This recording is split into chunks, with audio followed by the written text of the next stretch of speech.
Hello friends, welcome to AMC facts. Mahabharatam mini movie 2. ముందు భాగంలో గురు కృపాచార్యుడి జననం గురించి విన్నాము. ఇక ఇప్పుడు పాండవ కౌరవులకు పరిచయమైన మరో గురువు గురించి తెలుసుకుందాం. ఆయన పుట్టుక ఒక ఆశ్చర్యం, ఆయన నడవిక ఒక అద్భుతం. బ్రాహ్మణుడై క్షత్రియుని వలె విజృంభించే పరశురామ శిష్యుడే ద్రోణాచార్యుడు. అవును, భరద్వాజ అనే మహర్షి గంగాద్వారం అనే చోటున నివసించేవాడు. ఆచమన వేళ కావటంతో ఆయన నదిలో స్నానానికి వెళ్ళాడు. అదే చోటున ఘృతాచి అనే ఓ అందమైన అప్సర స్నానం చేస్తూ కనబడింది. ఆమెను చూడగానే భరద్వాజునికి వీర్యస్ఖలనమయ్యింది. ఆ వీర్యాన్ని భరద్వాజ మహర్షి ఒక కుండలో సేకరించాడు. అలా కొంతకాలము తర్వాత ఆ కుండలోనే శుక్రాచార్యుని అంశతో ద్రోణుడు జన్మించాడు. ద్రోణిలో అనగా కుండలో జన్మించాడు గనక ద్రోణుడు అనే పేరు పొందాడు. ఇక్కడ కుండలో మానవుడు జన్మించడం ఏమిటి అని మనకు అనిపించవచ్చు. ఈ కాలంలో అయితే టెస్ట్ ట్యూబ్స్ ఉన్నాయి. అప్పట్లో టెక్నాలజీ అంతా ప్రకృతిలోనే కనబడేది. ఇంకా క్లియర్గా చెప్పాలంటే మన కలికాలము కన్నా ద్వాపర యుగం చాలా అప్డేటెడ్ టెక్నాలజీ కలిగి ఉన్నది. అయితే అదే కాలంలో పాంచాల రాజు అయిన పృషతుడు ఘోర కఠినమైన తపస్సు చేస్తుండేవాడు. ఆయనకు ఓసారి మీనక అను అందమైన అప్సర కనపడింది.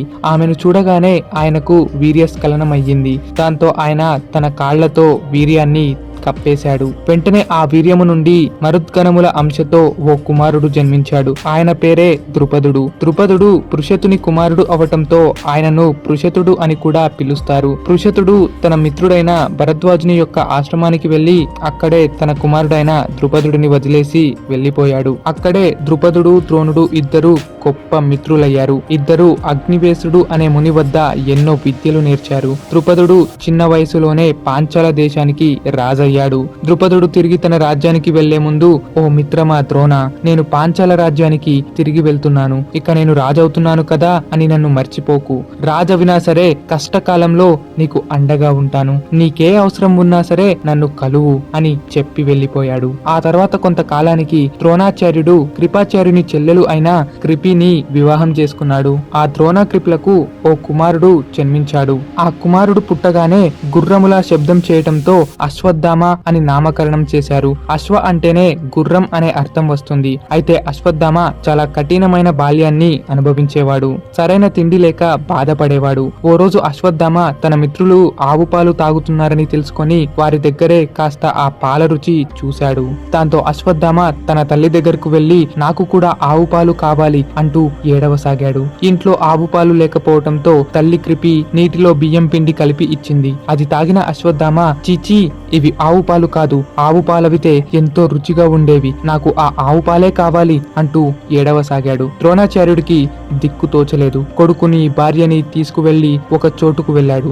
అప్పట్లో దానం చేస్తూ కష్టాలు తీర్చేవాడంటూ ఒక్కడే ఉండేవాడు. అతడే పరశురాముడు. ఆయన వద్దకు ఎవరెళ్ళినా సరే వారిని ఖాళీ చేతులతో పంపకుండా అందరినీ సత్కరించి గౌరవించి దానం చేస్తుంటాడు. అటువంటి ఆ పరశురాముడి వద్దకు వెళ్లిన ద్రోణుడు, ఓ పరశురామ ప్రభు, నేను ఎంతో దారిద్ర్యాన్ని అనుభవిస్తున్నాను. ఇదిగో నా భార్య, నా కుమారుడు, వీరు తిండి కోసమై అలమటిస్తున్నారు. నా కుమారునికి కేవలం ఆవు పాలు కూడా తాపలేని స్థితిలో ఉన్నాను. మీరే ఏదైనా దానం చేయండి అంటూ వేడుకున్నాడు. అప్పుడు పరశురాముడు జాలిపడి, అయ్యో, ఇప్పుడే నా దగ్గర ఉన్న సంపద అంతా దానం చేశాను. నాకున్న రాజ్యమేమో పూర్వం కశ్యపునికి ఇచ్చేశాను.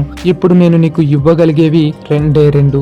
ఒకటి ధనుర్వేదం. నా వద్ద బ్రహ్మాస్త్రం, అగ్ని, వర్ణ అంటూ ఎన్నెన్నో అస్త్రశస్త్రాలు ఉన్నాయి. రెండవది నా శరీరం, ఇక నీవే నిర్ణయించుకో అని అన్నాడు. దానికి ద్రోణుడు, ఓ మహాత్మా, నీ శరీరాన్ని తీసుకొని నేనేం చేయగలను? ఆ పాపాన్ని నేను అంటగట్టుకోలేను. కానీ ఆ అస్త్రశస్త్రాల నైపుణ్యాన్ని నాకు అందించండి చాలు అన్నాడు. ఆ రకంగా ద్రోణుడు పరశురామునికి శిష్యుడయ్యాడు. చిన్నప్పటి నుండే ద్రోణుడు ఎన్నో నేర్చినవాడు. కానీ పరశురాముడిని కలవటంతో మరెన్నో అస్త్రశస్త్రాలు నేర్చి ద్రుపదునికి మించిపోయాడు. ఇదే ద్రుపదునికి ద్రోణుడికి ఉన్న భేదం. అస్త్రశస్త్రాలు సంపాదించినప్పటికీ ద్రోణుడు అనుభవిస్తున్న కటిక చీకటి అయితే పోనేలేదు.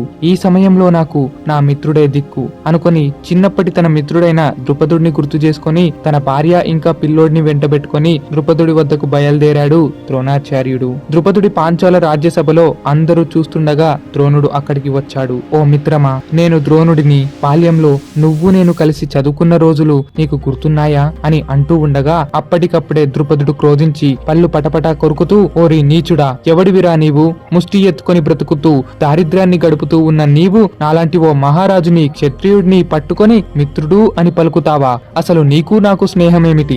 ఎప్పటి స్నేహమది? ఎవడి స్నేహమది? నీలాంటి ముష్టి ఎత్తుకొని బ్రతికే పేదలు ఎక్కడా? రాజులము, క్షత్రియులము, మహావీరులము మేమెక్కడా? చిచి, వెంటనే ఇక్కడి నుండి వెళ్ళిపో. ఇంకోసారి మాలాంటి క్షత్రియుల వద్దకు వచ్చి మిత్రమా అని బంధాలు కలిపితే నీ నోటి అహంకారాన్ని చీల్చివేస్తా అని అన్నాడు. అది విన్న ద్రోణుడికి ఒక్కసారిగా గుండె బద్దలయ్యింది. ద్రోణుడి పక్కనే తన భార్య ఇంకా పిల్లోడు అశ్వత్థామ ఉండగా వారి ముందే అవమాన పాలవిన ద్రోణుడు, అయ్యో ఇదెక్కడి కర్మ, బాల్యంలో ఏదో మాటిచ్చాడు కదా అని తిరిగి వస్తే కాస్త పాలో నీళ్ళో లేక సంపద మాత్రమే అడుగుదామని అనుకుంటే మిత్రమా అని పలకగానే నన్ను ఇంతలా దూషిస్తాడా? ఇంకా ఏదైనా దానం అడిగి ఉంటే ఇంకెన్ని అవమానాలు ఉండేవో అని బాధపడ్డాడు. సహజంగా మగవారు ఎప్పుడు వారి భార్యల ముందు అవమాన పాలవ్వాలని అనుకోరు. ఎందుకంటే ఆ పురుషుడిని నమ్మే కదా ఓ స్త్రీ వారి తల్లిదండ్రులను సైతం విడిచి వస్తుంది. కానీ అటువంటి భార్యా పిల్లల ముందు అవమానం పాలవిన ద్రోణుడు ఆత్మహత్య కన్నా ఎక్కువ దుఃఖాన్ని, కత్తులతో పొడిపించుకోవటం కన్నా ఎక్కువ నొప్పిని పొందాడు. నిజానికి చాలా మంది ద్రోణుడు ఏదో అర్ధరాజ్యమో లేక సంపదనో ద్రుపదునికి అడిగాడని అనుకుంటుంటారు. కానీ అది నిజం కాదు. ద్రోణుడు కేవలం మిత్రమా అని ఓ పలుకు పలకగా మరో మాట రానివ్వకుండా ద్రుపదుడు ఆగ్రహించాడు. ద్రోణుడు ఏదో కాస్త సంపదనో లేక సహాయమో మాత్రమే ఆశించాడు. కానీ ద్రుపదుడు అవమానించాడు. దీని ద్వారా తెలిసే నీతి ఏమిటంటే మనం ఏ స్థాయిలో ఉన్నా సరే మన మిత్రులను మర్చిపోవద్దు. కానీ ద్రుపదుడు అలా చేయకుండా తన స్థాయిని బట్టి ఆగ్రహించాడు. గర్భంతో చెలరేగిపోయాడు. అందువల్లనే కదా ఓ శూలం శరీరంలోకి దిగినంత ఘోరమైన బాధతో ఓ పిచ్చి వాడిలా అటునుండటే నడుచుకుంటూ వెళ్లిపోయాడు ద్రోణాచార్యుడు. అలా వెళ్తూనే ఆ ద్రోణుడు హస్తినాపురానికి చేరాడు. అక్కడే కురు రాజకుమారులు ఓ బంగారపు బంతితో ఆడుకుంటున్నారు. మధ్యలో భీముడు ఒక్క తన్ను తన్నగా ఆ బంతి వెళ్లి బావిలో పడిపోయింది. ఆ బంతి లోతుగా ఉన్న నీటిలో తేలుతుంది. దాన్ని ఎలా బయటకు తీయాలా అంటూ పాండవ కౌరవులంతా చూస్తూ ఉండిపోయారు. అప్పుడే దుర్యోధనుడు ముందుకు వచ్చి సన్నగా ఉన్న శకుని కుమారుడిని చూసి, అబే అదేదో వీడి నడుముకి దారం కట్టి నీటిలో వదిలితే బాగుండు కదా, ఒకవేళ వీడు పోయినా ఆ బంతి మనకు వస్తుంది అని అన్నాడు. ఆ రకంగా దుర్యోధనుడు తన చిన్నతనం నుండే క్రూరంగా కనిపించేవాడు. కౌరవులంతా శకుని కుమారుడైన ఉలూకుడిని పట్టుకొని నీటిలో దింపడానికి బలవంతం చేయబోయారు. అప్పుడే ద్రోణాచార్యుడు అక్కడకు వచ్చి, ఓ యువరాజుల్లారా, మీరు కృపాచార్యుని వద్ద విద్య నేర్చుకున్నారని మీలో మీరు మాట్లాడుతుండగా విన్నాను. అటువంటి మీరు ధనుర్వేదాన్ని ఉపయోగించి ఈ బంతిని తీయలేకపోతున్నారా? నేనొక మహిమ చూపిస్తాను అంటూ ధనస్సు ఎక్కుబెట్టి ఓ సన్నని బాణంను ఆ బంతికేసి కొట్టాడు. ఆ బాణం గనక ఆ బంతికి గుచ్చుకుంటే ఆ దెబ్బకి బంతి 4 ముక్కలవుతుంది. కానీ ద్రోణుడు తెలివితో, ఆయనకు తెలిసిన విద్యతో బాణాన్ని సరిగ్గా బంతికి చివరిగా మెల్లిగా వెళ్లే విధంగా వదిలాడు. ద్రోణుడు తలుచుకుంటే ఆకు కూడా చెదరనంత మెల్లిగా బాణం వదలగలడు. అలాగే అదే బాణంతో అవతలోడి ప్రాణాన్ని సైతం పడగొట్టగలడు. ఆ రకంగా ద్రోణుడు బంతికి తాకిన బాణంపై మరో బాణం, ఆ బాణంపై మరొక బాణం వదులుతూ చేతికి అందేదాకా బాణాలు సంధించాడు. తర్వాత ఆ బాణాలన్నీ తాడులా మారిపోయాయి. అలా బంతిని పాండవ కౌరవుల చేతికి అందించాడు. దాంతో ఆశ్చర్యపోయిన ఆ రాజకుమారులు వెంటనే భీష్ముడి వద్దకు పరుగులు తీశారు.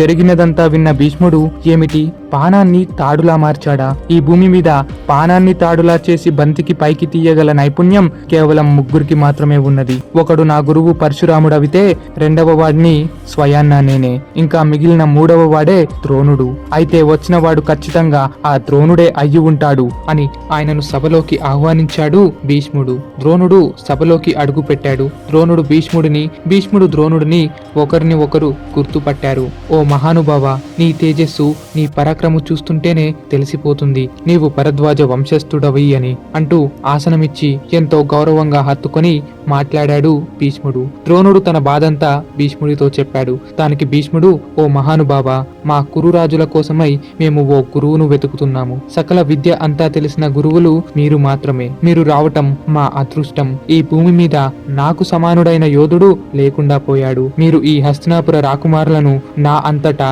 లేక నన్ను మించిన విధంగా తయారు చేయండి. సమస్త విద్యలు వారికి నేర్పించండి. మీకు నేను బంగారము, కావాల్సినంత సంపద, అలాగే నేను ఉండే భవనానికి సమానమైన భవనాన్ని మీకు ఏర్పాటు చేస్తాను.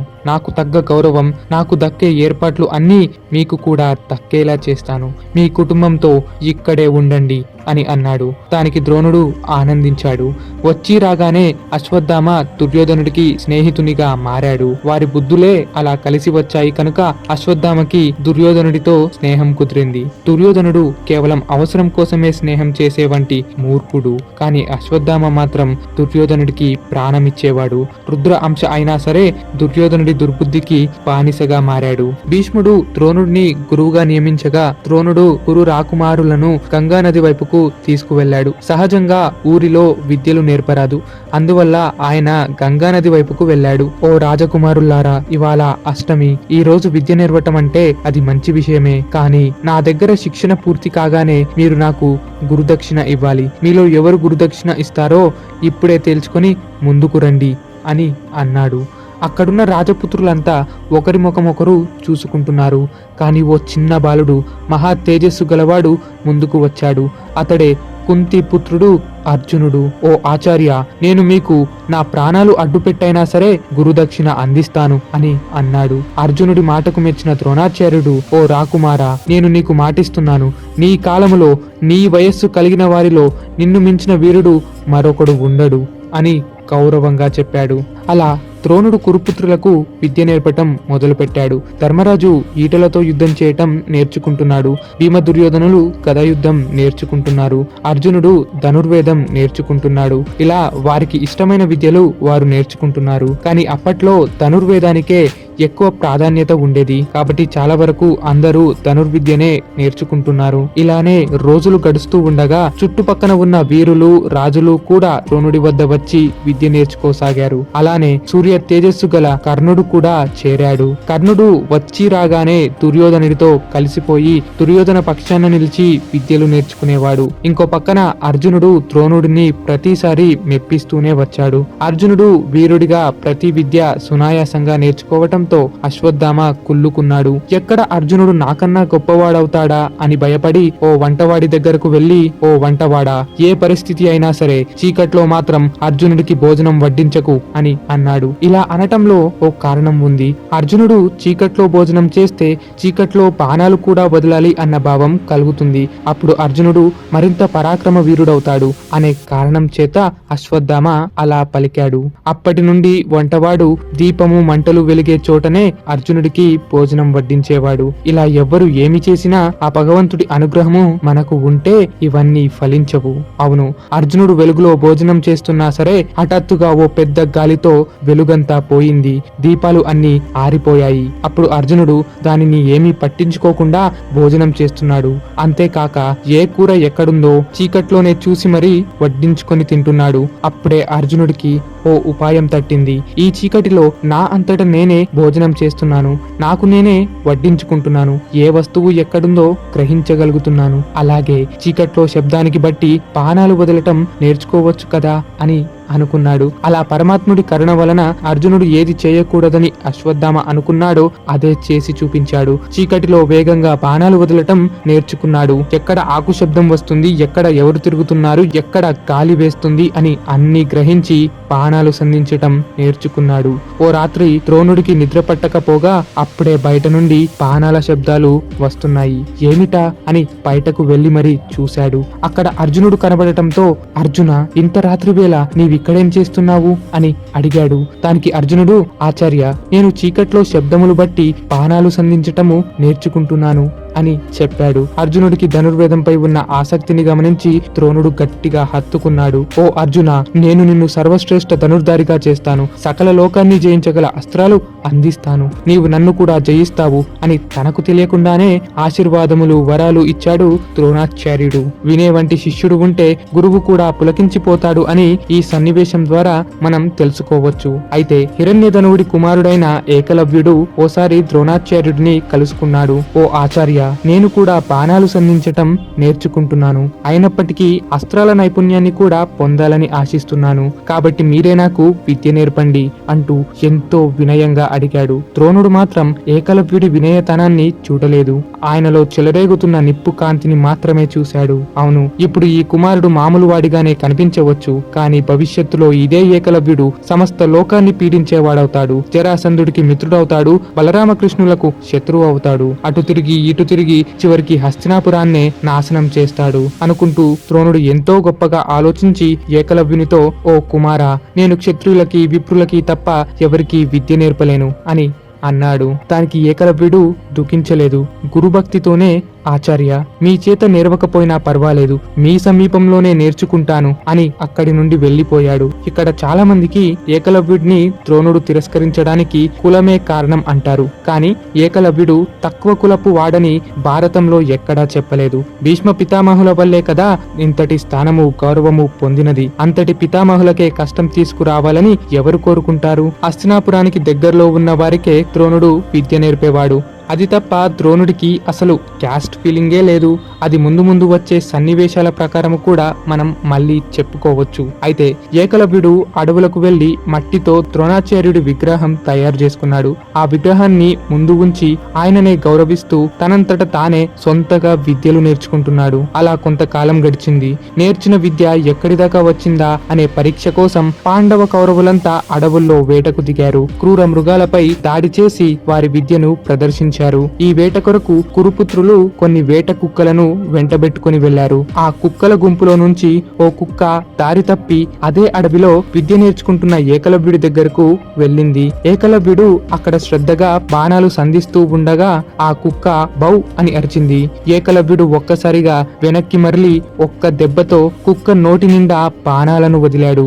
బౌ అని అరవబోయిన కుక్క అలా సగం అరిచి నోరు మూసేలోపు నోటి నిండా బాణాలతో గాయపడింది. అలా గాయపడిన కుక్క అటు నోరు ముయ్యలేక ఇటు తెరవలేక నొప్పితో రక్తం కక్కుతూ కౌరవ పాండవుల దగ్గరకు వెళ్ళింది. పాండవ కౌరవులంతా ఆశ్చర్యపోయారు. ఒక్క క్షణం మాయమైన కుక్క ఓ చిన్ని అరుపుతో మరో క్షణముతోనే నోటి నిండా బాణాలతో తిరిగి వచ్చింది. అంటే దెబ్బతీసిన ఆ వీరుడెవడో సామాన్యుడైతే కాదు అని అనుకున్నారు. ఆ కుక్కను వెంటబెట్టుకొని ఏకలవ్యుని వద్దకు వచ్చారు కౌరవ పాండవులంతా. అక్కడే ఏకలవ్యుడేమో ద్రోణాచార్యుడి విగ్రహం పెట్టుకొని సొంతంగా విద్య నేర్చుకుంటూ కనబడుతున్నాడు. ఎవరు నీవు ఎవరి శిష్యుడవి? ఈ కుక్క నోటి నిండా బాణాలు వదిలింది నీవేనా అని అడిగారు కురువీరులు. దానికి ఏకలవ్యుడు, నేను ఏకలవ్యుడిని, ద్రోణాచార్యుడి యొక్క శిష్యుడిని. ఈ కుక్క అరుపుకు నాకు విసుగు చెందింది, అందుకే దాని నోటి నిండా బాణాలు సంధించాను అని అన్నాడు. దాంతో కురువీరులు ద్రోణాచార్యుడికి జరిగినదంతా చెప్పాలని పరుగులు తీశారు. వారందరికన్నా మరింత వేగంగా అర్జునుడు పరుగులు తీస్తూ ద్రోణుడి వద్దకు వెళ్లి, ఆచార్య, మీరెప్పుడు సత్యమే పలుకుతారు కదా, మరి మీరు నాకిచ్చిన మాట ఏమయ్యింది? నన్ను సర్వశ్రేష్ఠ ధనుర్ధారిగా చేస్తారని మీరు మాటిచ్చారు, కానీ మీరే ఆ మాట తప్పారు కదా. ఈ రోజు నేను మహావీరుడిని చూశాను. అతడు నాకంటే మీకంటే ఎంతో వేగంగా బాణాలు వదులుతున్నాడు.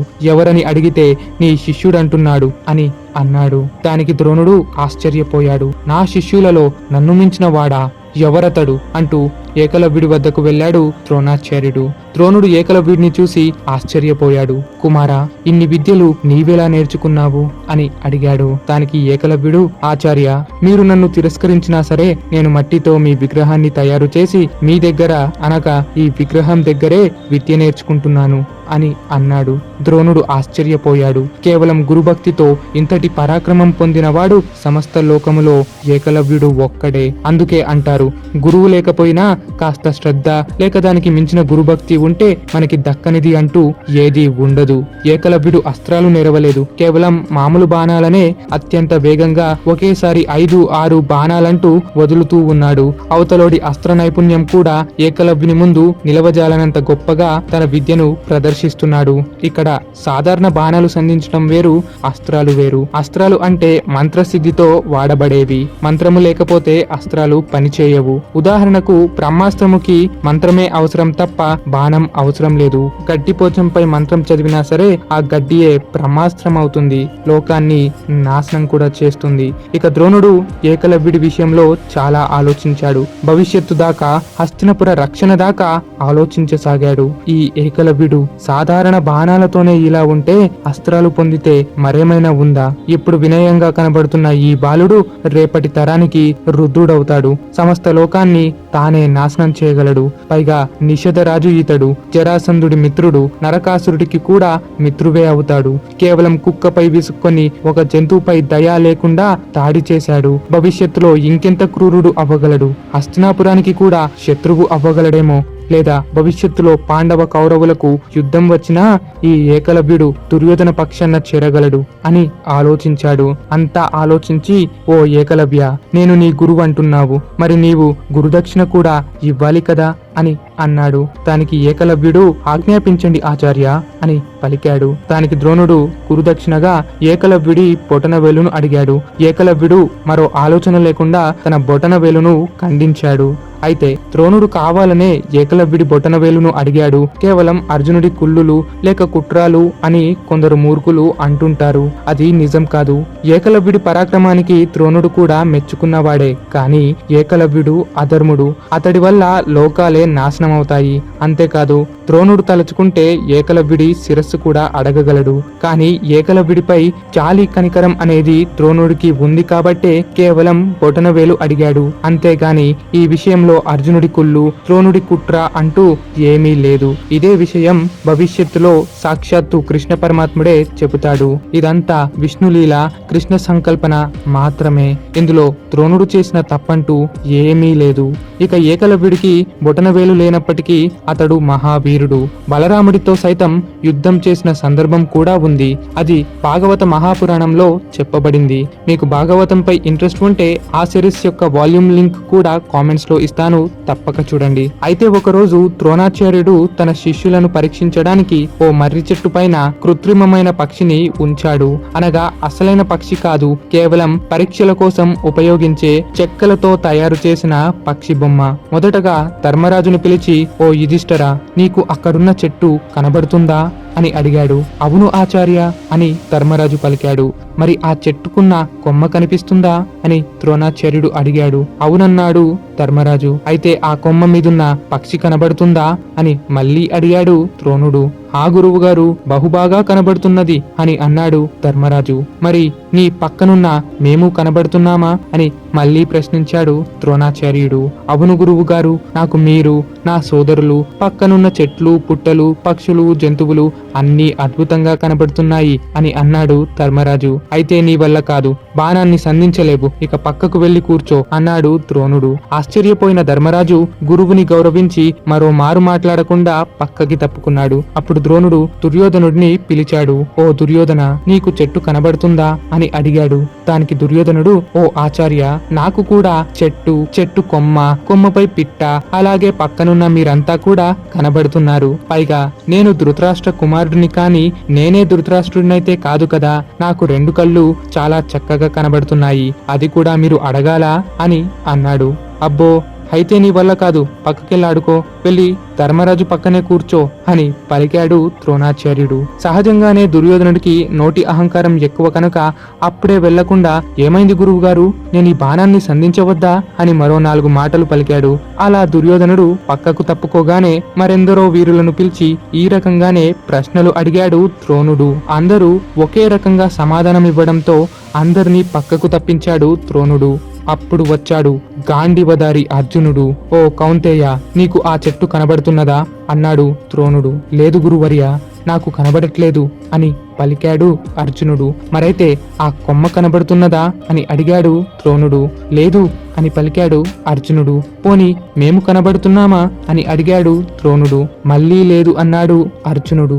మరి ఏం కనబడుతుంది అని ప్రశ్నించాడు ద్రోణాచార్యుడు. దానికి అర్జునుడు, ఆచార్య, మీరు చెప్పిన ఆ పక్షి యొక్క కనుబొమ్మ మాత్రమే నాకు కనబడుతున్నది అని పలికాడు. దానికి ద్రోణాచార్యుడు ఇక కాసుకో, గురి నీదే అని అన్నాడు. అర్జునుడు బాణం వదిలాడు. ఆ బాణం దెబ్బకి కృత్రిమమైన పక్షి కనుబొమ్మతో సైతం తాకి కింద పడింది. ఇందులో ఒక గొప్ప నీతి ఉంది. ఏకాగ్రతతో ఉంటే ఏ పనైనా సాధించగలము. అర్జునుడు ఏకాగ్రతతో ఉన్నాడు కనుకే గురి కొట్టగలిగాడు. అంతేగాని ఆ పక్కన ఈ పక్కన చూడటం వలన మనకొచ్చే ప్రయోజనం అంటూ ఏమీ ఉండదు. అయితే ఒకరోజు కురువీరులను వెంటబెట్టుకొని స్నానానికెళ్లాడు ద్రోణుడు. హఠాత్తుగా ఓ మొసలి వచ్చి ద్రోణుడిపై దాడి చేసింది. ఇక్కడ ద్రోణుడు తలుచుకుంటే ఒక్క గుద్దుతో దాన్ని చంపగలడు. కానీ కురు రాజకుమారులకు అది పరీక్షగా మార్చి, ఓ కురువీరులారా రక్షించండి, నన్ను ఈ మొసలి తినేస్తున్నది, రక్షించండి అని అరవసాగాడు. పక్కనే ఉన్న శిష్యులంతా దిగ్భ్రాంతి చెంది ధనస్సు ఎక్కుబెట్టసాగారు. కాని బాణం వదలడానికి భయపడ్డారు. వదిలే బాణం మొసలికి తాకుతుందా లేక ద్రోణుడికే తాకుతుందా అనే చింతతో అక్కడే ఆగిపోయారు. అందులోనూ దుర్యోధనుడికి మరీ కాన్ఫిడెన్స్ ఎక్కువ. వదిలే బాణం ఖచ్చితంగా ద్రోణుడికే తాకుతుందని తనకి కూడా బాగా తెలుసు. ఆ రకంగా ఒకరి మొహం ఒకరు చూసుకోసాగారు కురువీరులు. అప్పుడే అర్జునుడు పరుగులు తీస్తూ ధనస్సు ఎక్కుబెట్టి మొసలి బయట కనబడకపోయినా అది చేసే నీటి శబ్దానికి గురిపెట్టి 5 బాణాలు వదిలాడు. ఆ దెబ్బతో మొసలి చనిపోయింది. ద్రోణుడు బయటకు వచ్చి అర్జునుడిని మెచ్చుకున్నాడు. ఓ అర్జున, కుంతీపుత్ర, ఇక్కడ ఇంతమంది ఉన్నా సరే నన్ను రక్షించలేకపోయారు. కనీసం నీటిలో దూకి నన్ను కాపాడలేకపోయారు. కాని నీవు నీ ప్రాణాలను అడ్డుపెట్టి మరీ నన్ను కాపాడావు. కనుక నేను నీకో గొప్ప అస్త్రాన్ని వరంగా ఇస్తున్నాను. ఇది బ్రహ్మశిర అస్త్రము. ఈ అస్త్రం చాలా ప్రమాదకరమైనది. ఎంతలా అంటే ఆ శ్రీరామచంద్రునికే ఈ అస్త్రం అవసరపడలేదు.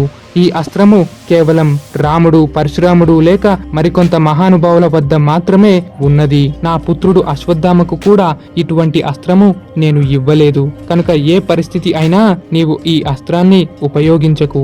నీవు ఇంద్రియాలను అదుపు పెట్టగలవు. కనుక నేను నీకు ఈ అస్త్రాన్ని అందిస్తున్నాను అని చెప్పి ఆ అస్త్రాన్ని ప్రసాదించి అది ఎలా ఉపసంహరించాలో కూడా నేర్పించాడు. ఇదంతా అర్జునుడికి ఉన్న గురుభక్తియే. గురుభక్తి ద్వారా సకల లోకాన్నే జయించవచ్చు అని మనం అర్జునుడి విషయంలో అర్థం చేసుకోవాలి. ఇప్పుడైతే ద్రోణుడిని మెప్పించాడు. భవిష్యత్తులో ఆ జగద్గురు కృష్ణ పరమాత్ముడినే మెప్పిస్తాడు. అందుకే గురుభక్తి ఎంతో గొప్పది అని మనం తెలుసుకోవాలి. ద్రోణాచార్యుడు శిష్యులకు నేర్పాల్సిన విద్య అంతా నేర్పించాడు. ఓ రోజు భీష్ముని వద్దకు వెళ్లి, ఓ మహాత్మా, కురు రాకుమారులకు నేను అన్ని నైపుణ్యాలను అందించాను. మీరు కావాలంటే వారిని పరీక్షించవచ్చు అని అన్నాడు. దాంతో భీష్మాది వీరులంతా కురువీరుల యొక్క విద్య ప్రదర్శన చూడాలని ఆశించారు. కురువీరుల అస్త్ర శస్త్రాల ప్రదర్శన గురించి నగరమంతటా పాకింది. అలా కురువీరుల విద్య ప్రదర్శన కోసం రంగస్థలం సిద్ధమై ఉంది. ఉన్నత ఆసనమైన సింహాసనంపై ధృతరాష్ట్రుడు ఇంకా తన భార్యలు కూర్చున్నారు. భీష్మాది వీరుల కోసం కూడా ఉన్నత ఆసనాలు సిద్ధం చేశారు. అలాగే సహజ ప్రజలకు కూడా ఆసనాలు సిద్ధం చేశారు. వారు ఎక్కడ కూర్చున్నా సరే ప్రతి ఒక్కరికి ఆ రంగస్థలం కనిపించేలా ఆ ఆసనములు ఉన్నాయి. అలా రంగస్థలం సిద్ధమైన వెంటనే 100 మంది కౌరవులు, అలాగే వారిని ముందు ఉండి కథ పట్టుకొని నడుపుతున్న దుర్యోధనుడు అక్కడ వచ్చి నించున్నారు. కానీ పాండవులు మాత్రం ద్రోణాచార్యుడి వెంట వచ్చారు. ఇంతకు ముందు పాండురాజు నడవికలో పాండవులు నడిచొచ్చేవారు. ఇప్పుడు ఆ తండ్రి స్థానంలో వారి గురువుని గౌరవిస్తూ నడిచారు పాండవులు. అలా పాండవ కౌరవులు రణరంగంలో మధ్యలోకి వచ్చి క్రమంగా నించున్నారు. వారిని చూడగానే ప్రజలంతా చప్పట్లు కొడుతూ ఆనందముతో పులకించిపోయారు. విద్య ప్రదర్శన మొదలయ్యింది. మొదటగా ధర్మరాజు తన ఈటతో విద్య ప్రదర్శన చేస్తున్నాడు. ఓ ఈట విసిరిన వెంటనే దాని వెనకాలే మరో ఈటను విసురుతున్నాడు. విసిరిన మొదట ఈట నేలకు తాకక ముందే మరో ఈటతో దాన్ని పడగొట్టేవాడు. తర్వాత కృత్రిమమైన జంతువుల లక్ష్యాన్ని గురివేసి కొట్టసాగాడు. ఇంతకు ముందే చెప్పుకున్నాం, కృత్రిమమైన జంతువులు అంటే చెక్కలతో, చెట్లతో తయారు చేయబడిన జంతువులు అని. అంతేగాని మాట వరుసకు కూడా జీవహింస అనేది చేయరాదు. అలా ధర్మరాజు బల్లెం పట్టుకొని తిప్పసాగాడు. బల్లెము తిప్పటంలో ఆయనను మించిన వాడు మరొకడు లేడు. అందుకే కురుక్షేత్రంలో అదే బల్లెంతో తన మేనమామను చంపగలిగాడు. అయితే అది మనం కురుక్షేత్రంలోనే చెప్పుకుందాంలేండి. అలా ధర్మరాజు తర్వాత ఒక్కొక్కరు వస్తూ వారి విద్యను ప్రదర్శిస్తూ వెళ్లారు. అలా అప్పటిదాకా చిన్న చితక ప్రదర్శనతోనే జనులంతా ఆశ్చర్య ఆనందాలతో నిండిపోయారు. కానీ ఒక్కసారిగా గదా యుద్ధం మొదలవుతోంది అని చప్పుడు వినబడింది. దాంతో జనాలు గట్టిగా శబ్దం చేయసాగారు. ఆహా, ఇంతసేపు దీనికోసమే కదా ఎదురు చూస్తుంది అని కురువీరుల రాకడకు జైజైలు కొడుతున్నారు. భీమ దుర్యోధనులు గద పట్టుకొని రంగంలోకి దిగారు. జయహో భీమ అని ఒకడు, కుమ్మే సుయోధన అని మరొకడు. సింపుల్ గా చెప్పాలంటే ఇండియా పాకిస్తాన్ క్రికెట్ మ్యాచ్ లా మారింది. ఇంకా భీమ దుర్యోధనులు యుద్ధానికి సిద్ధపడ్డారు. వారిద్దరి మధ్య పచ్చగడ్డి వేసినా కొట్టుకొని మరీ చనిపోయే రకం. అటువంటి వారి యుద్ధ ప్రదర్శనకు జనాలంతా హైప్ తో, గూస్ బంప్స్ తో తెగరెచ్చిపోయారు. భీముడు గురువుని నమస్కరిస్తూ ముందుకొచ్చాడు. దుర్యోధనుడేమో అందరికీ హాయ్ హాయ్ మిత్రో అన్నట్టు ఓ వెక్కిలి నవ్వుతో గద పట్టుకొని వచ్చాడు. అలా యుద్ధం మొదలయ్యింది.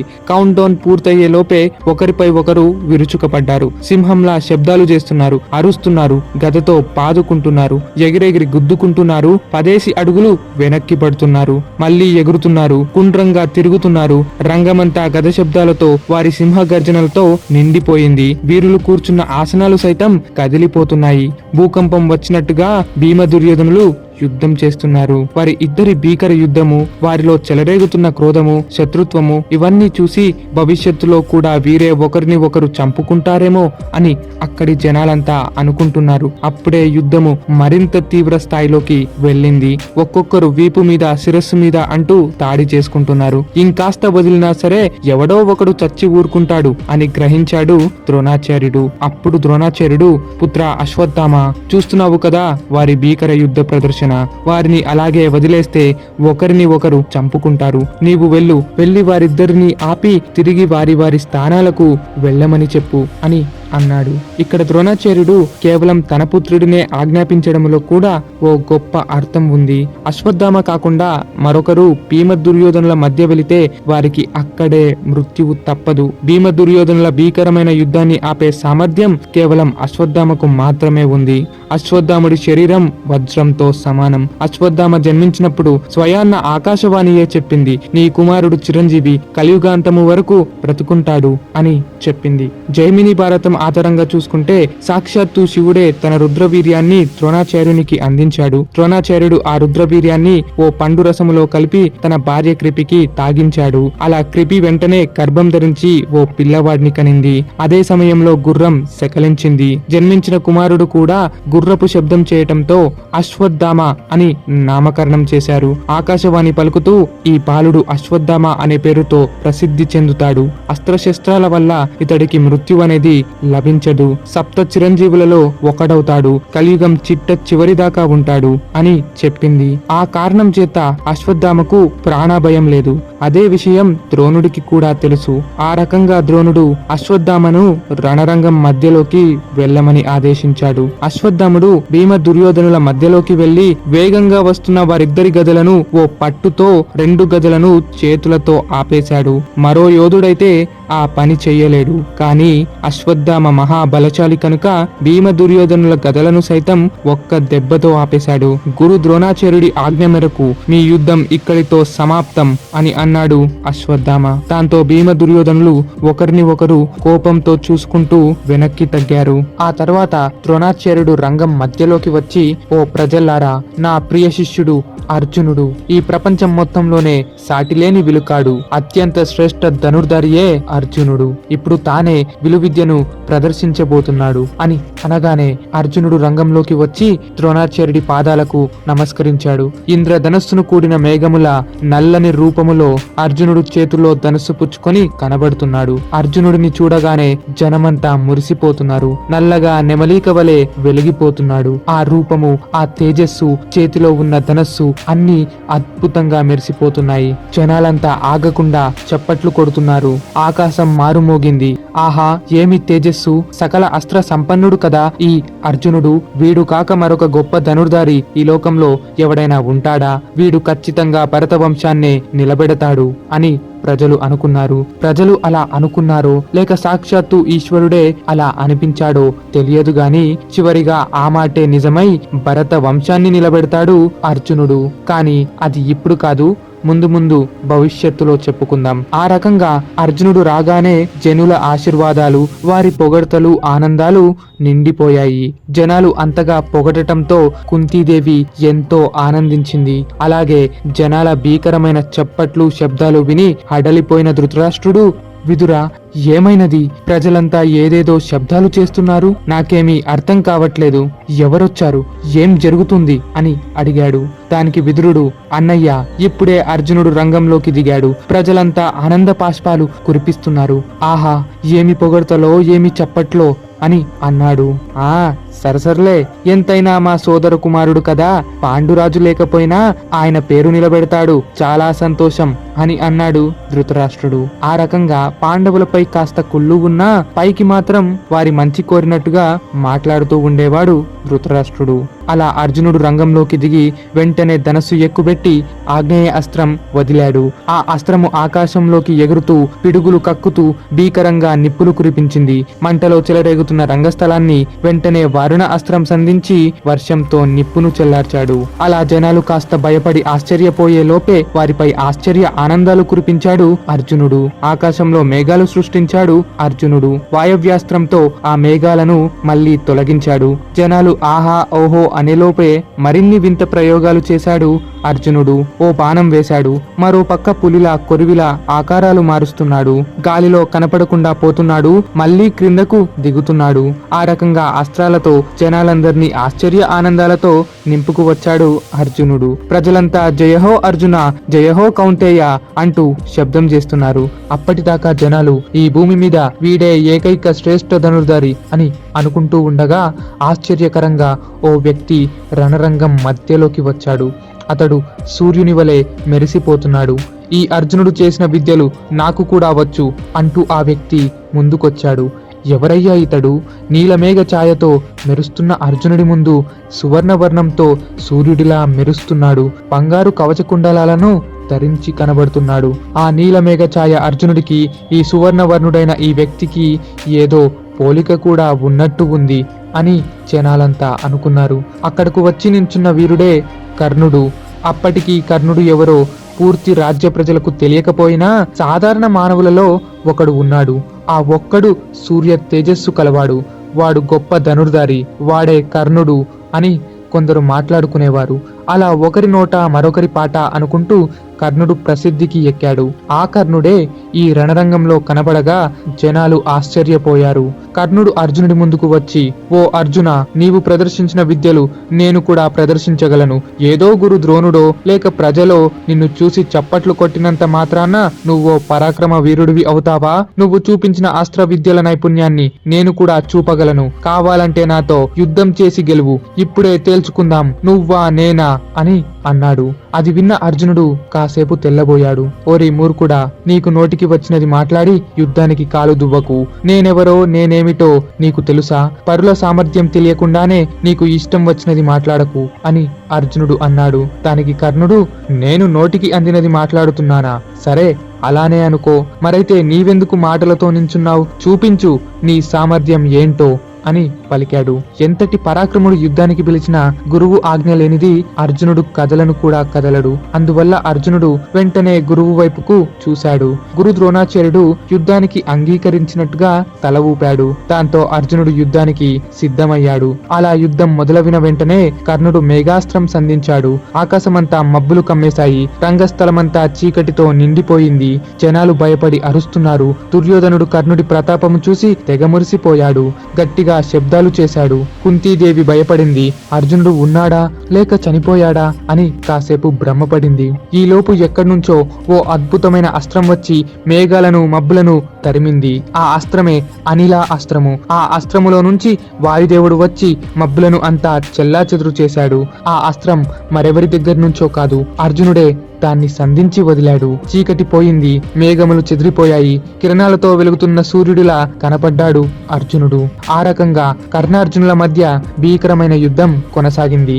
ఇద్దరు భయంకరమైన అస్త్రాలను ఉపయోగించి మరీ యుద్ధం చేస్తున్నారు. ఇంతటి భయంకరమైన సంఘటనను చూసిన గురు కృపాచార్యుడు ఈ యుద్ధాన్ని ఆపివేయాలని అనుకున్నాడు. సరాసరి కర్ణార్జునుల మధ్యలోకి వచ్చి, ఆగండి, ఈ యుద్ధం కేవలం విద్య ప్రదర్శన కోసమే పెట్టబడినది. అర్జునుడు క్షత్రియుడు, కురురాజకుమారుడు, కానీ నీవెవరివి, నీ వంశం ఏమిటి అని కర్ణుణ్ణి ప్రశ్నించాడు కృపుడు. ఆ ఒక్క మాటతో కర్ణుడు తల వంచుకున్నాడు. కర్ణుడు ఓ రథసారథి పుత్రుడు, అంటే సూతపుత్రుడు అని కూడా అనవచ్చు. నేను ఒక సూతుని కుమారుడని కర్ణుడు చెప్పుకోవడానికి సిగ్గుపడ్డాడు. ఇక్కడ చాలా మంది కృపాచార్యుడే కర్ణుడిని సూతపుత్ర అని అవమానించినట్టు చెబుతుంటారు. కానీ కృపాచార్యునికి కులభేదాలు లేవు. ఒకవేళ నిజంగా కృపాచార్యునికి కులభేదం అంటూ ఉంటే కురుక్షేత్రంలో ఆయన తల కూడా ద్రోణాచార్యుడి తలలాగా ఖండించబడేది. కానీ చివరిగా కృపాచార్యుడు చిరంజీవిగా మిగిలిపోయాడు. అంతేగాని అంతటి మహాత్ముడైన కృపాచార్యుడు కర్ణుణ్ణి అవమానించాడన్నది నిజం కాదు. మరి కర్ణుడు ఎందుకని తన కులాన్ని, వృత్తిని చెప్పుకోవడానికి సిగ్గుపడ్డాడు అని అడిగితే, కర్ణుడు చిన్నప్పటి నుండే గొప్ప గొప్ప కలలు కనేవాడు. ఎంతలా అంటే డబ్బు ఉన్న వారితో, రాజులతో స్నేహం చేస్తూ తిరిగేవాడు. ద్రోణుడి గురుకులంలో దుర్యోధనుడితో స్నేహం చేశాడు. నేనే గొప్ప అని నిరూపించుకోవడానికి గొప్ప గొప్ప వీరులను చంపాలనుకున్నవాడు. అందుకే ఈ లోకంలో అర్జునుడే శ్రేష్ఠ ధనుర్ధారి అని తెలిసి అర్జునుడిని ఓడించి నేనే పరాక్రముడిని అని నిరూపించాలని అనుకున్నాడు. అందుకే సరాసరి కేవలం రాజులకు మాత్రమే పెట్టబడిన విద్య ప్రదర్శనలో కాలు దువ్వాడు కర్ణుడు. మీరు అనవచ్చు, కర్ణుడికి యుద్ధం చేసే అధికారం లేదా? కర్ణుడికి ఎందుకని కృపాచార్యుడు ప్రశ్నించాలి? కర్ణుడు గొప్ప వీరుడే, కానీ అర్జునుడు ఓ పక్కన తన విద్య ప్రదర్శిస్తుంటే మధ్యలోకి దూరాడు. కాసేపు ఆగి గురువు అనుగ్రహాన్ని పొంది విద్య ప్రదర్శిస్తాను అంటే ఎవరు కాదంటారు? కానీ కర్ణుడికి అర్జునుడంటే పడదు కనుక ఇంతసేపు మౌనం వహించిన కర్ణుడు అర్జునుడి రాకడతో రణరంగంలోకి దిగాడు. కర్ణుడు తనని తానే గొప్పగా నిరూపించుకోవడానికి ఎప్పుడూ అవతలోడితో పోటీ పడేవాడు. ఇది తనలోని మొదటి బలహీనత. అందుకోసమై చెడ్డవారితో స్నేహం చేశాడు ఈ రాధేయుడు. ఇంకా తన తండ్రి సూతుడు రథసారథి, అంటే ఒక డ్రైవర్ అని కర్ణుడు గర్వంగా చెప్పుకోవడానికి సిగ్గుపడేవాడు. అందుకే సూతవంశము కన్నా రాజుల కలలు కంటూ ఉండేవాడు. అందువల్ల కూడా చెడు స్నేహం ఏర్పడిందని చెప్పవచ్చు. ఇదే రెండవ బలహీనత. ఈ బలహీనతలు నేటి కాలపు మనుషుల్లో కూడా ఉన్నాయి. కానీ మనకి పరాక్రమము, దానగుణము, ధర్మము ఇవన్నీ ఉన్నప్పుడు దానిని సరైన పనికి వాడాలి. లేదా కర్ణుడు కురుక్షేత్రంలో మరణించినట్టు మనం కూడా చివరి క్షణంలో నిస్సహాయులము అవుతాము. ఇదే జీవిత సత్యం అని మనం గ్రహించాలి. కర్ణుడు నేటి కలియుగ మనుషుల గుణాన్ని తెలిపే సరైన మనిషి అని నా అభిప్రాయం. ఎందుకంటే కలియుగ మానవులకు ధర్మం, మంచి అన్నీ తెలిసినా సందర్భాలు కలిసిరాక అధర్మాన్ని ఎంచుకొని చెడిపోతుంటారు. చెడు స్నేహం, పాడు అహంకారమే మనిషి పతనానికి కారణం. ఇవన్నీ ఎలా, ఏంటి అన్నది ద్రౌపది వస్త్రాపహరణ, అలాగే కర్ణుడి మరణం అనే సన్నివేశాల్లో తెలుసుకోవచ్చు. ఇక కథలోకి తిరిగి వస్తే, కర్ణుడు సిగ్గుపడగా ఇంతలో మదించిన ఏనుగులా దుర్యోధనుడు తన సోదరులను తోసుకుంటూ సరాసరి రంగంలోకి వచ్చాడు. ఓ కృపాచార్య, నువ్వేదో కాస్త చదువు చెప్పినంత మాత్రాన మా గురువువి అనుకోకు. కర్ణుడు క్షత్రియుడు కాకపోతేనేమి, సామర్థ్యం లేదా, పరాక్రమం లేదా? నిజమైన రాజు అన్నవాడికి బల పరాక్రమాలే కాని వంశంతో పని ఏముంది? కులము, శౌర్యము, సైన్యము ఈ మూడిట్లో ఏది ఉన్నా సరే వాడు రాజుకు అర్హుడు. కర్ణుడికి రాజ్యం లేకున్నా శౌర్యం ఉంది కదా. అయినా కర్ణుడికి రాజ్యం లేదు, యుద్ధం చేయవద్దు అంటావా? అయితే అంగరాజ్యానికి ఎప్పటి నుంచో రాజు లేడు. ఆ రాజకుమారుడు ఎవరున్నా సరే వాడికైతే ఆ రాజ్యం నేనివ్వను. ఈ క్షణమే నేను ఈ కర్ణుడికి అంగరాజ్యానికి రాజును చేస్తున్నాను. ఎంతమంది అడ్డు వచ్చినా, ఎవరు కాదన్నా సరే ఇప్పటి నుండి కర్ణుడు అంగరాజ్యానికి మహారాజు అని వెంటనే సైనికులను, దాసులను రప్పించి కర్ణుడికి పట్టాభిషేకం చేయించాడు దుర్యోధనుడు. పండితులతో వేద మంత్రాలు చదివించాడు. కర్ణుడి నెత్తిన కిరీటం పెట్టాడు. దుర్యోధనుడు చేసిన సత్కారానికి కర్ణుడు కూడా ఆశ్చర్యపోయాడు. కర్ణుడు కన్నీరు పెట్టుకుంటూ దుర్యోధనుడిని కృతజ్ఞతతో కౌగిలించుకున్నాడు. ఓ రాజకుమార దుర్యోధన, ఇంతమంది పెద్దల మధ్య, ఇంతమంది సభాజనుల మధ్య సమయానికి రాజ్యాన్ని ఇచ్చి నన్ను రాజును చేశావు. నీ రుణం ఎప్పటికీ మర్చిపోలేను. నేను నీకసలు ఏం చేయగలను? నీవడిగితే ఈ క్షణమే నా ప్రాణాలు సైతం నీకందిస్తాను అని కర్ణుడు కన్నీళ్లు పెట్టుకున్నాడు. దానికి దుర్యోధనుడు, ఓ మిత్రమా కర్ణ, నీ ప్రాణాలు నాకెందుకు? కేవలం నీ స్నేహం చాలు. నువ్వు, నేను, దుశ్శాసనుడు, శకుని మామ కలిసి నలుగురు ముచ్చటగా పరాక్రమ వీరులుగా తిరుగుదాం. అది చాలు నాకు అని అన్నాడు. దానికి కర్ణుడు, ఓ మిత్రమా దుర్యోధన, నీవు అడిగావు కాబట్టి ఈ క్షణం నుండి నా ప్రాణాలను సైతం నీకు అంకితం చేస్తున్నాను అని మాటిచ్చాడు. ఇంతలో కర్ణుడి తండ్రి అయిన అతిరథుడు కర్ణుడి గురించి విని పరుగులు పరుగులు తీస్తూ రంగం మధ్యలోకి వచ్చాడు. దాంతో కర్ణుడు ఆనందంతో తన తండ్రిని నమస్కరించాడు. అప్పుడే కర్ణుడి తండ్రి ఈ అతిరథుడే అని గమనించిన కృపాచార్యుడు, అదేమిటి, నేను ఇందాక అడిగినప్పుడు ఇతడే మీ తండ్రి అని ఎందుకు చెప్పలేదు అని అన్నాడు. ఇంతలో కర్ణుడి తండ్రి ఒక సూతపుత్రుడని గమనించిన భీమసేనుడు, ఆహా, రథసారథి పుత్రుడా, ఓ సూతపుత్ర కర్ణ, ఇంతసేపు నీ తండ్రి పేరు వంశం చెప్పుకోలేని మహానుభావ, నీవు కూడా మీ తండ్రితో పాటు వెళ్లి రథం నడుపుకోలేకపోయావా అని వెక్కిలితో అన్నాడు. కాని కర్ణుడు మారు మాట మాట్లాడలేదు. ఇప్పుడే రాజ్యం పొంది ఇప్పుడే తండ్రిని చూసి సంతోషించిన కర్ణుడికి భీముడి మాటలు అంతగా బాధించలేవు. కాని దుర్యోధనుడు మాత్రం, ఓరి భీమసేన, దేవతల పుట్టుక మహానుల పుట్టుక ప్రశ్నించరానివి. వారు ఎక్కడ జన్మించినా దేవతలు దేవతలే. నది ఎక్కడ నుండి పుట్టిందని ప్రశ్నిస్తామా? అది ఎంత పవిత్రమన్నది మాత్రమే చూస్తాము కదా. దాదీచి యొక్క మహర్షి వెన్నుముక్క నుండి వజ్రాయుధం పుట్టుకొచ్చింది. ఆ వజ్రాయుధం పుట్టుకను చూసి చీచి అని ఇంద్రుడు అనలేదు. అదే వజ్రాయుధాన్ని స్వీకరించి ఎన్నెన్నో లోకాలను గెలిచాడు. అలాగే ఈ కర్ణుడి పుట్టుకతో మనకి పని లేదు. ఇతడు పరాక్రమ వీరుడు. అయినా నీ పుట్టుక ఎటువంటిది? నీ తమ్ముళ్ల పుట్టుక ఎటువంటిది? మీ తల్లిదండ్రులు దేవతల వరంతో మిమ్మల్ని పొందలేదా? ద్రోణుడు కుండలో పుట్టలేదా? కృపుడు గడ్డిలో పుట్టలేదా? కాబట్టి నీ మాటలు చాలించు అని అన్నాడు. తగాదాలు యుద్ధాలు ఇక్కడే పెరిగిపోతున్నాయని గమనించిన ద్రోణాచార్యుడు రంగం మధ్యలోకి వచ్చి, కురువిద్య ప్రదర్శన పూర్తయింది, ఇక మీరు మీ స్థానాలకు వెళ్ళవచ్చు అని అన్నాడు. అయితే ఇక్కడ ఒకటి గమనించదగినది ఏంటంటే, ఇంతసేపు దుర్యోధనుడు భీమసేనుడికి ఎక్స్ప్లెనేషన్ ఇవ్వటం గాని, కర్ణుడికి సత్కారాలు చేయటం గాని, ఇవన్నీ చూసి దుర్యోధనుడు ఏదో మంచివాడు, ఏదో పెద్ద హీరో అని పొరపాటు పడకండి. దుర్యోధనుడు మహా మాటల మాంత్రికుడు. అవసరానికి బట్టే అలా ప్రవర్తిస్తుంటాడు. అంతేగాని దుర్యోధనుడు చేసిన గొప్ప త్యాగం అంటూ ఏమీ లేదు. ఆ రకంగా సూర్యుడు అస్తమించాడు. దుర్యోధనుడికి అప్పుడే 25 ఏళ్లు రాగా ఎంతో ఆనందంగా నిద్రపోయాడు. ఇంతకు ముందు ఎప్పుడు దుర్యోధనుడు సరిగ్గా నిద్రపోలేదు. ఎప్పుడు కలలలో భీమార్జునులను చూసి ఉలిక్కి పడేవాడు. అలా చాలా కాలం తర్వాత అర్జునుడిని కొట్టేవాడు ఒకడున్నాడు. వాడే కర్ణుడు. ఇక భీముడిని నేను మల్ల యుద్ధంలో గెలవకపోయినా గదా యుద్ధంలో పడగొట్టగలను అని అనుకొని ప్రశాంతంగా నిద్రపోయాడు దుర్యోధనుడు. అలా కర్ణ దుర్యోధనుల మైత్రి మెల్లిమెల్లిగా పెరగసాగింది. ఇద్దరూ ఒకరి అవసరాల బట్టే స్నేహం చేసినా ఆ అవసరాలే వారిని చరిత్రలో నిలిచే గొప్ప స్నేహితులుగా మార్చాయి. తర్వాత ఏం జరిగిందన్నది వివరించుకుందాం. కురువీరులు, ద్రోణ శిష్యులు అందరూ మహాపరాక్రములుగా కనపడ్డారు. అదే సమయంలో భీష్ముడు, ఓ కుమారుల్లారా, మీరిప్పుడు ఎన్నో పరాక్రమ విద్యలు నేర్చుకున్నారు. అయితే మీ గురువు ద్రోణాచార్యుడు అందుకోసమై ఎంతో శ్రమించాడు. కాబట్టి మీరు వెళ్లి ఆయనకు గురుదక్షిణ అందించండి అని అన్నాడు. దాంతో పాండవ కౌరవులు చకచకా వెళ్లి డబ్బు నగలు మూటగట్టుకుని ద్రోణుడికి అందించారు. అది చూసిన ద్రోణాచార్యుడు, ఓ కురువీరులారా, ప్రస్తుతానికి నాకు అన్ని భోగాలు అందుబాటులోనే ఉన్నాయి. కాబట్టి నాకు ఈ సంపద ఏమీ వద్దు. అయితే నాకున్న కోరిక ఏమిటంటే, నా మిత్రుడు పాంచాలరాజు అయిన ద్రుపదుడు రాజ్యసభ మధ్యలో నన్ను అవమానించాడు. మీరు ఆ ద్రుపదుడిని పడగొట్టి నా ముందుకు తీసుకురండి. మీకు ఏమాత్రం గురుభక్తి ఉన్నా ఇప్పుడే ఈ గురుదక్షిణను నెరవేర్చండి అని అన్నాడు. దాంతో కౌరవులంతా కర్ణుణ్ణి వెంటబెట్టుకుని చకచక ద్రుపద రాజ్యంపై దండయాత్రకు వెళ్లారు. ఇక్కడ చాలా మంది కర్ణుడు గురుదక్షిణలో భాగం కాదు, ఆ సమయంలో ద్రోణుడు కర్ణుణ్ణి తిరస్కరించాడు లేదా కర్ణుడు పరశురాముని వద్దకు వెళ్ళాడు అని అంటూ ఉంటారు. కానీ అది నిజం కాదు. కర్ణుడు చిన్నతనం నుండే దుర్యోధనుడితో కలిసిమెలిసి ఉండేవాడు. నిజానికి కర్ణ దుర్యోధనులు కలిసిందే వారు ఇద్దరు ఒకే గురుకులంలో చదివినందుకు.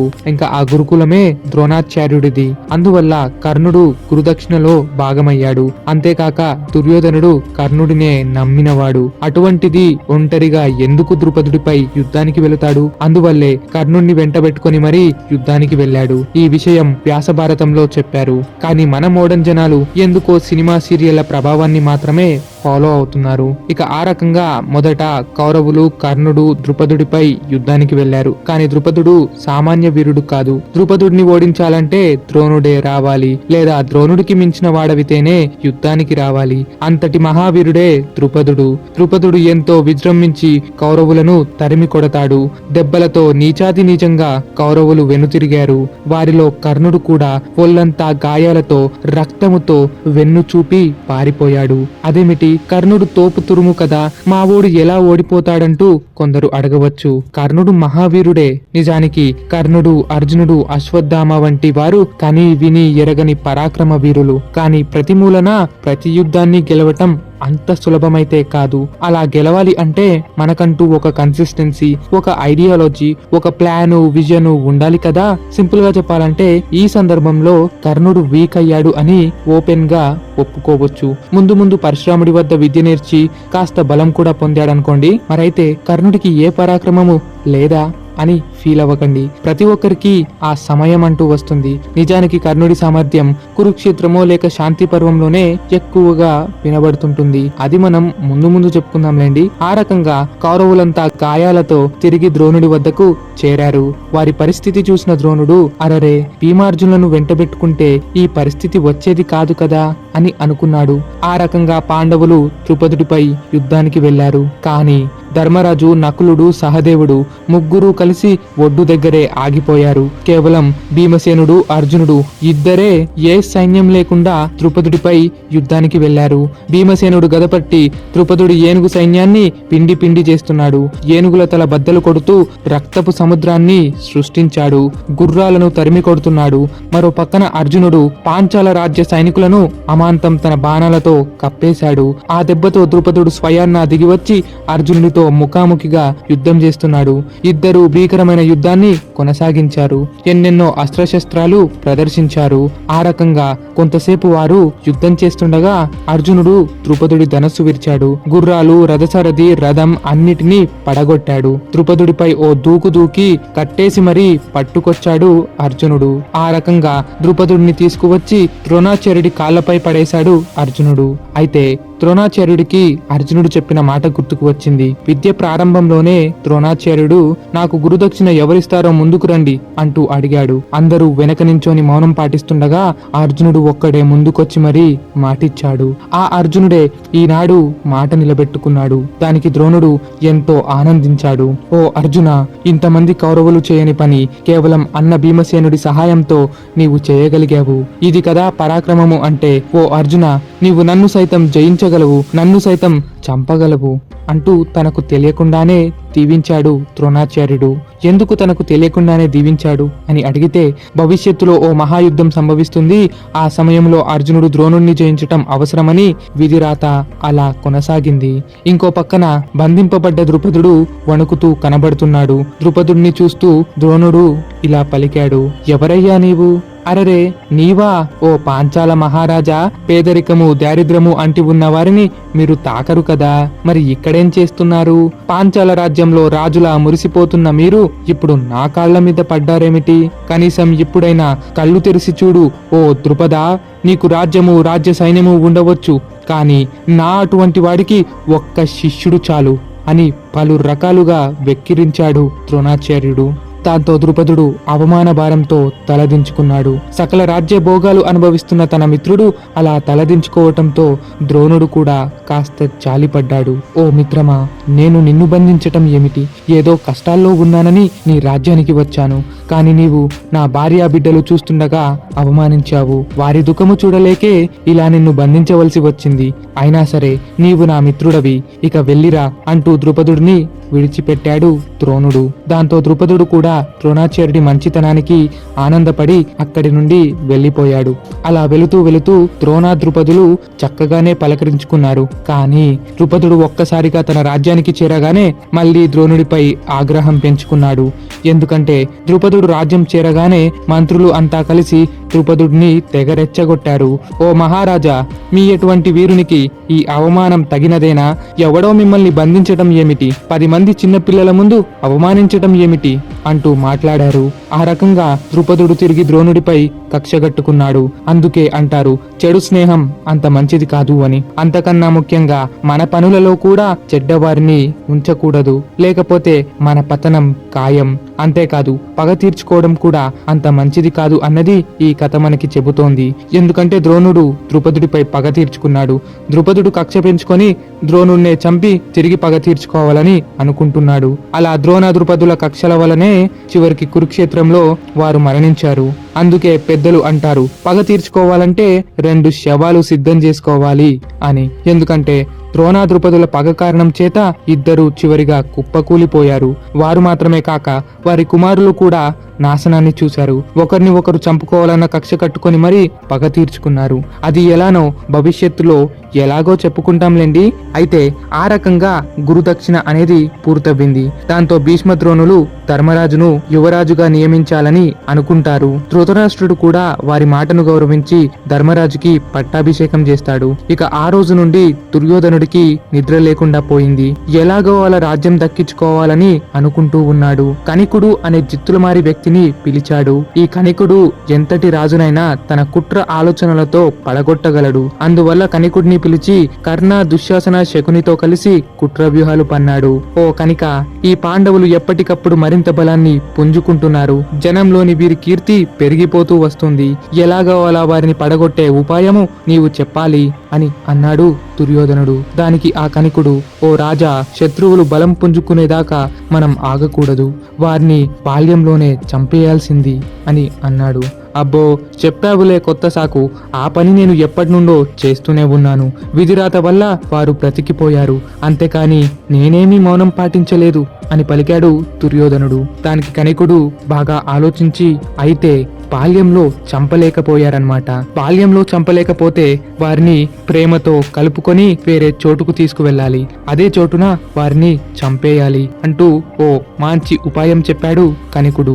ఓ రాజా, ఈ పాండవులు ఈ ఊరిలో ఉంటే ఎల్లప్పుడూ కీర్తియే వస్తుంది. కాబట్టి మీరు వారిని ఈ ఊరిలోనే లేకుండా చేయాలి. పదవిలో ఉన్న వారిని నమ్మినట్టు నటించాలే కానీ నమ్మకూడదు. అలాగే మీరు పాండవులతో స్నేహం నటిస్తూ ఈ ఊరి నుండి బయటకు పంపండి. ఆ తర్వాత వారిని వీలైతే బయటే చంపేయండి అని చెప్పాడు. దుర్యోధనుడు సంతోషించి కనికుడికి ఇవ్వాల్సిన డబ్బు, బంగారం అంతా ఇచ్చి తిరిగి పంపాడు. అలా కర్ణ, శకుని, దుశ్శాసనులతో కలిసి ఈ విషయంపై చర్చించుకున్నారు. వారంతా చర్చించుకొని ఒక నిర్ణయానికి వచ్చారు. పాండవులను బయటకు పంపాలి. అయితే వారు ఉండే చోటున నిప్పు అంటించి మరీ తగలబెట్టాలి. అలా వారిని చంపేయాలి. కానీ ఇదంతా జరగాలంటే మహారాజైన ధృతరాష్ట్రుడి సహకారం ఎంతో అవసరం అని అనుకుంటూ ఆ నలుగురు ధృతరాష్ట్రుడి వద్దకు వెళ్లి, ఓ మహారాజా, మేము మీతో రహస్యంగా మాట్లాడాలని అనుకుంటున్నాము. ఈ విదురా సంజయుల దగ్గర కాకుండా ఒంటరిగా మీతో మాట్లాడాలని అనుకుంటున్నాము అని చెప్పాడు. దాంతో ధృతరాష్ట్రుడు రహస్యంగా దుర్యోధనాదుల వద్దకు వెళ్లి ఏమిటా అని అడిగాడు. దాంతో దుర్యోధనుడు, తండ్రి, నీవు పుట్టుకతో అంధుడివై తమ్ముడి పుత్రులపై మమకారం చూపుతున్నావు. కానీ నీ పుత్రుడు ఏమైపోను? నేను ఎన్ని కష్టాలను అనుభవిస్తున్నానో తెలుసా? నీకు బదులుగా పాండురాజు రాజ్యం దక్కించుకున్నాడు. ఇప్పుడు ఇవాళ నీ కారణం వలన ధర్మరాజు రాజ్యం దక్కించుకున్నాడు. అసలే భీమార్జునులు మహా పరాక్రములు. వారితో గెలవటమే కష్టమనుకుంటే నీవు వారికి రాజ్యమిచ్చి మరింత బలపరిచావు.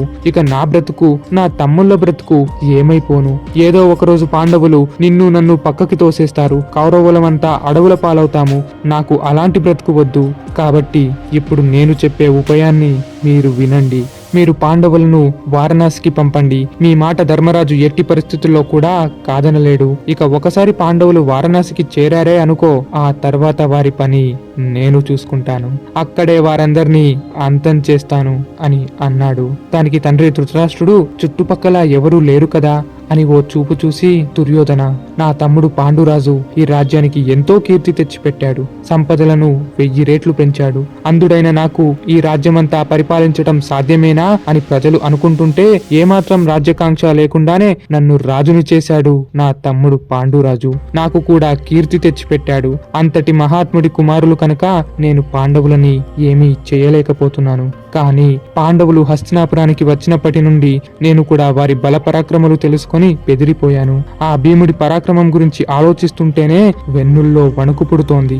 అర్జునుడు అస్త్రశస్త్రాల ప్రదర్శన చేసినప్పుడు పై ఆనంద పాష్పాలు కురిపించినా లోపల కుమిలిపోయాను. దుర్యోధన, నేను నీ గురించి ఆలోచిస్తున్నాను. కానీ భీష్మాది మహావీరులంతా పాండవ పక్షాన నిలిచి ఉన్నారు. విదురుడు నాపై ప్రేమ, భక్తి చూపినా సరే అదే ప్రేమ, విశ్వాసమును పాండవులపై కూడా చూపుతున్నాడు. అందువల్ల నేను పై చెప్పకపోయినా ఆ పాండవులను తరమడానికి ఉపయోగాన్ని ఆలోచిస్తూనే ఉన్నాను. అయితే నీవు చెప్పినట్టుగానే పాండవులను ఎలాగో అలా వారణాసికి పంపుతాను. కానీ అక్కడ మన పేర్లు మాత్రం బయటకు రాకుండా చూసుకో అని అన్నాడు. ఇదంతా విన్న దుర్యోధనుడు ఎంతో ఆనందించాడు. ఇన్నాళ్ళు ఈ అంధుడు నాపై జాలి చూపడేమి అనుకున్న దుర్యోధనుడికి ధృతరాష్ట్రుడి నిజస్వరూపం తెలిసిపోయింది. ఆ దెబ్బతో వారణాసికి కొన్ని ఏర్పాట్లు మొదలెట్టారు. మంత్రులను పిలిచి వారికి ఎన్నో బహుమతుల ఆశలు చూపించి, ఓ మంత్రులారా, మీరు పాండవుల వద్దకు వెళ్లి అస్తమానం వారణాసి గురించి చెబుతూ ఉండండి, వారికి వారణాసిపై ఆశ పడేలా చేయండి అంటూ చెప్పాడు. దాంతో మంత్రులు పురోహితులు కలిసి పాండవుల వద్ద ఉన్నంతసేపు వారణాసి ప్రస్తావన తీసుకువస్తూ, ఓ ధర్మరాజా, వారణాసి ఒక అద్భుతం, అదొక వైకుంఠం, ఆ చోటుకు వెళితే మీకు పుణ్యం జరుగుతుంది, కాలం కలిసి వస్తుంది అని రకరకాలుగా చెప్పారు. దాంతో పాండవులకు వారణాసిపై ఆశ మొదలయ్యింది. అదే సమయాన్న ధృతరాష్ట్రుడు పాండవులను పిలిచి, ఓ పాండుకుమారులారా, మీ ఎటువంటి వీరులకు కీర్తి రావాలంటే ఎల్లప్పుడూ ఒకే చోట ఉండటం సరైనది కాదు కదా. కాబట్టి మీరు ఓ ఏడాది కాలం పాటు మన సామంత రాజ్యమైన వారణాసికి వెళ్ళండి. అక్కడ కూడా మీ సామర్థ్యం, ధర్మం, జ్ఞానం ప్రదర్శిస్తూ కీర్తిని పొందండి అని అన్నాడు. ఇంతకు ముందే వారణాసి గురించి పాండవులు విని ఉన్నారు కనుక వారు అందుకై ఒప్పుకున్నారు. దాంతో దుర్యోధనుడు ఎంతగానో సంతోషించాడు. వెంటనే తన ఆత్మీయ మిత్రుడైన పురోచనుడిని పిలిచి, ఓ పురోచన, నీవు ఎంతో గొప్ప శిల్పివి, కాబట్టి నీవు పాండవుల కన్నా ముందే వారణాసికి వెళ్ళు. అక్కడే లక్కతో ఓ ఇంటిని సిద్ధం చేయి. అది చూడటానికి అందంగాను తెల్లగాను మెరవాలి. లక్కతో తయారు చేశారన్న అనుమానం కూడా వారికి రాకూడదు. లక్కకు నూనెను కూడా అంటించు. ఒకసారి నిప్పు తగిలితే బగ్గుమంటూ మంటలు చెలరేగేలా ఉండాలి. అంతేకాక ఆ ఇంటికి కేవలం ఒకే ఒక్క తలుపు ఉండాలి. అందువల్ల వారు ఆ తలుపును చేరేలోపే మంటల్లో మసైపోతారు. అలాంటి ఇంటిని నిర్మించు అని అన్నాడు. దానికి పురోచనుడు కూడా అంగీకరించాడు. చకచకా మెరిసిపోతున్న లక్క ఇంటిని సిద్ధం చేశాడు. తుమ్మితే ఊడిపడే ఇల్లు అది. కానీ చూడటానికి గట్టిగా బలంగా గోడలతో కట్టినట్టు పైగా అలా కనిపిస్తూ ఉంటుంది. కాస్త నిప్పు తాకితే ఇల్లంతా తగలబడేలా ఆ ఇల్లు కట్టబడింది. అంతేకాక అందులో వాడిన లక్క, నెయ్యి, నూనె, వాటికి నిప్పు అంటుకొని తాకే చిన్ని చిన్ని మంటలు సైతం చర్మానికి పూర్తి హాని ఇవ్వగలవు. ఈ లక్క ఇంటి కట్టడికను చూస్తుంటేనే మనకు అర్థమవుతుంది దుర్యోధనుడు ఎంతటి క్రూరుడో అని. అప్పుడే విదురుడు ధర్మరాజు దగ్గరకు వచ్చి అందరూ చూస్తుండగా ఓ వింత మాట పలికాడు. ఓ ధర్మరాజా, శత్రువులు తలుచుకుంటే ఆయుధాలు లేకుండానే చంపగలరు. ఆయుధము కాక నిప్పు చేత అయినా మృత్యువు రాగలదు. ఒకవేళ ఇంటికి నిప్పు అంటుకుంటే ఆ సమయంలో ఇంటిలోని ఎలుకలు మాత్రమే ప్రాణాలతో బయటపడగలవు. నిప్పు అంటుకున్న ప్రమాదం తాకిన ఎలుక ముందుగానే ఓ కన్నం నుండి పారిపోతుంది. ఈ విషయమును తెలుసుకున్నవాడు తనని తాను రక్షించుకోగలడు అని అన్నాడు. ఇది విని చుట్టూ ఉన్న వారంతా ఆశ్చర్యపోయారు. వారికేమీ అర్థం కాలేదు. కానీ ధర్మరాజు మాత్రం అంతా అర్థమవ్వినట్టుగా తల ఊపాడు.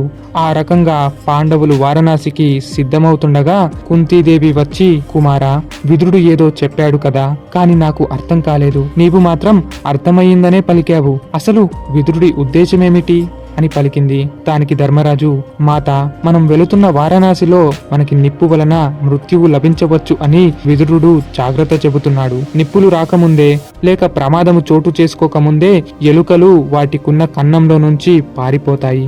ఆ రకంగా మనము వెళ్ళబోయే వారణాసిలో మంటలు అంటుకుంటే మనకు ప్రమాదమని ముందుగానే ఎలుకల ఓ కన్నమును తవ్వడానికి నేను సహాయం చేస్తానని చెప్పాడు ఆ విదురుడు అని అన్నాడు. అది విన్న భీమసేనుడు, మరైతే ఇంత ప్రమాదం ఉన్నప్పుడు మరి వారణాసికి వెళ్ళటం అవసరమా అని అన్నాడు. దానికి ధర్మరాజు, ప్రమాదం ఉండవచ్చు అని మనం అనుకుంటున్నాము, కానీ ముందుగానే అనుమానిస్తే భీష్మాది వారులకు కూడా మనపై అనుమానం కలగవచ్చు. ప్రజలలో చెడు పుకార్లు పుట్టవచ్చు. కాబట్టి మనం వారణాసికి వెళదాం. రాబోయే సంగతులు ఏంటో అక్కడే తేల్చుకుందాం అని అన్నాడు. ఆ రకంగా పాండవులు ఇంకా వారి తల్లి కలిసి పాడ్యమి నాడున బయలుదేరి రోహిణి నక్షత్రం అష్టమి తిథి పాల్గొన మాసం రోజున వారణాసికి చేరారు. పాండవుల రాకడను చూసిన వారణాసి జనులు సంబురాలతో, సత్కారాలతో, ఆనంద ఆశ్చర్యాలతో చెలరేగిపోయారు. అప్పుడే పురోచనుడు అక్కడికి వచ్చి, రాజా యుధిష్ఠిరా, మీ పాండవులు ఉండటానికి ధృతరాష్ట్రుల వారు ఓ అద్భుతమైన భవనాన్ని సిద్ధం చేశారు. మీరు ఇక్కడే నివసించవచ్చు.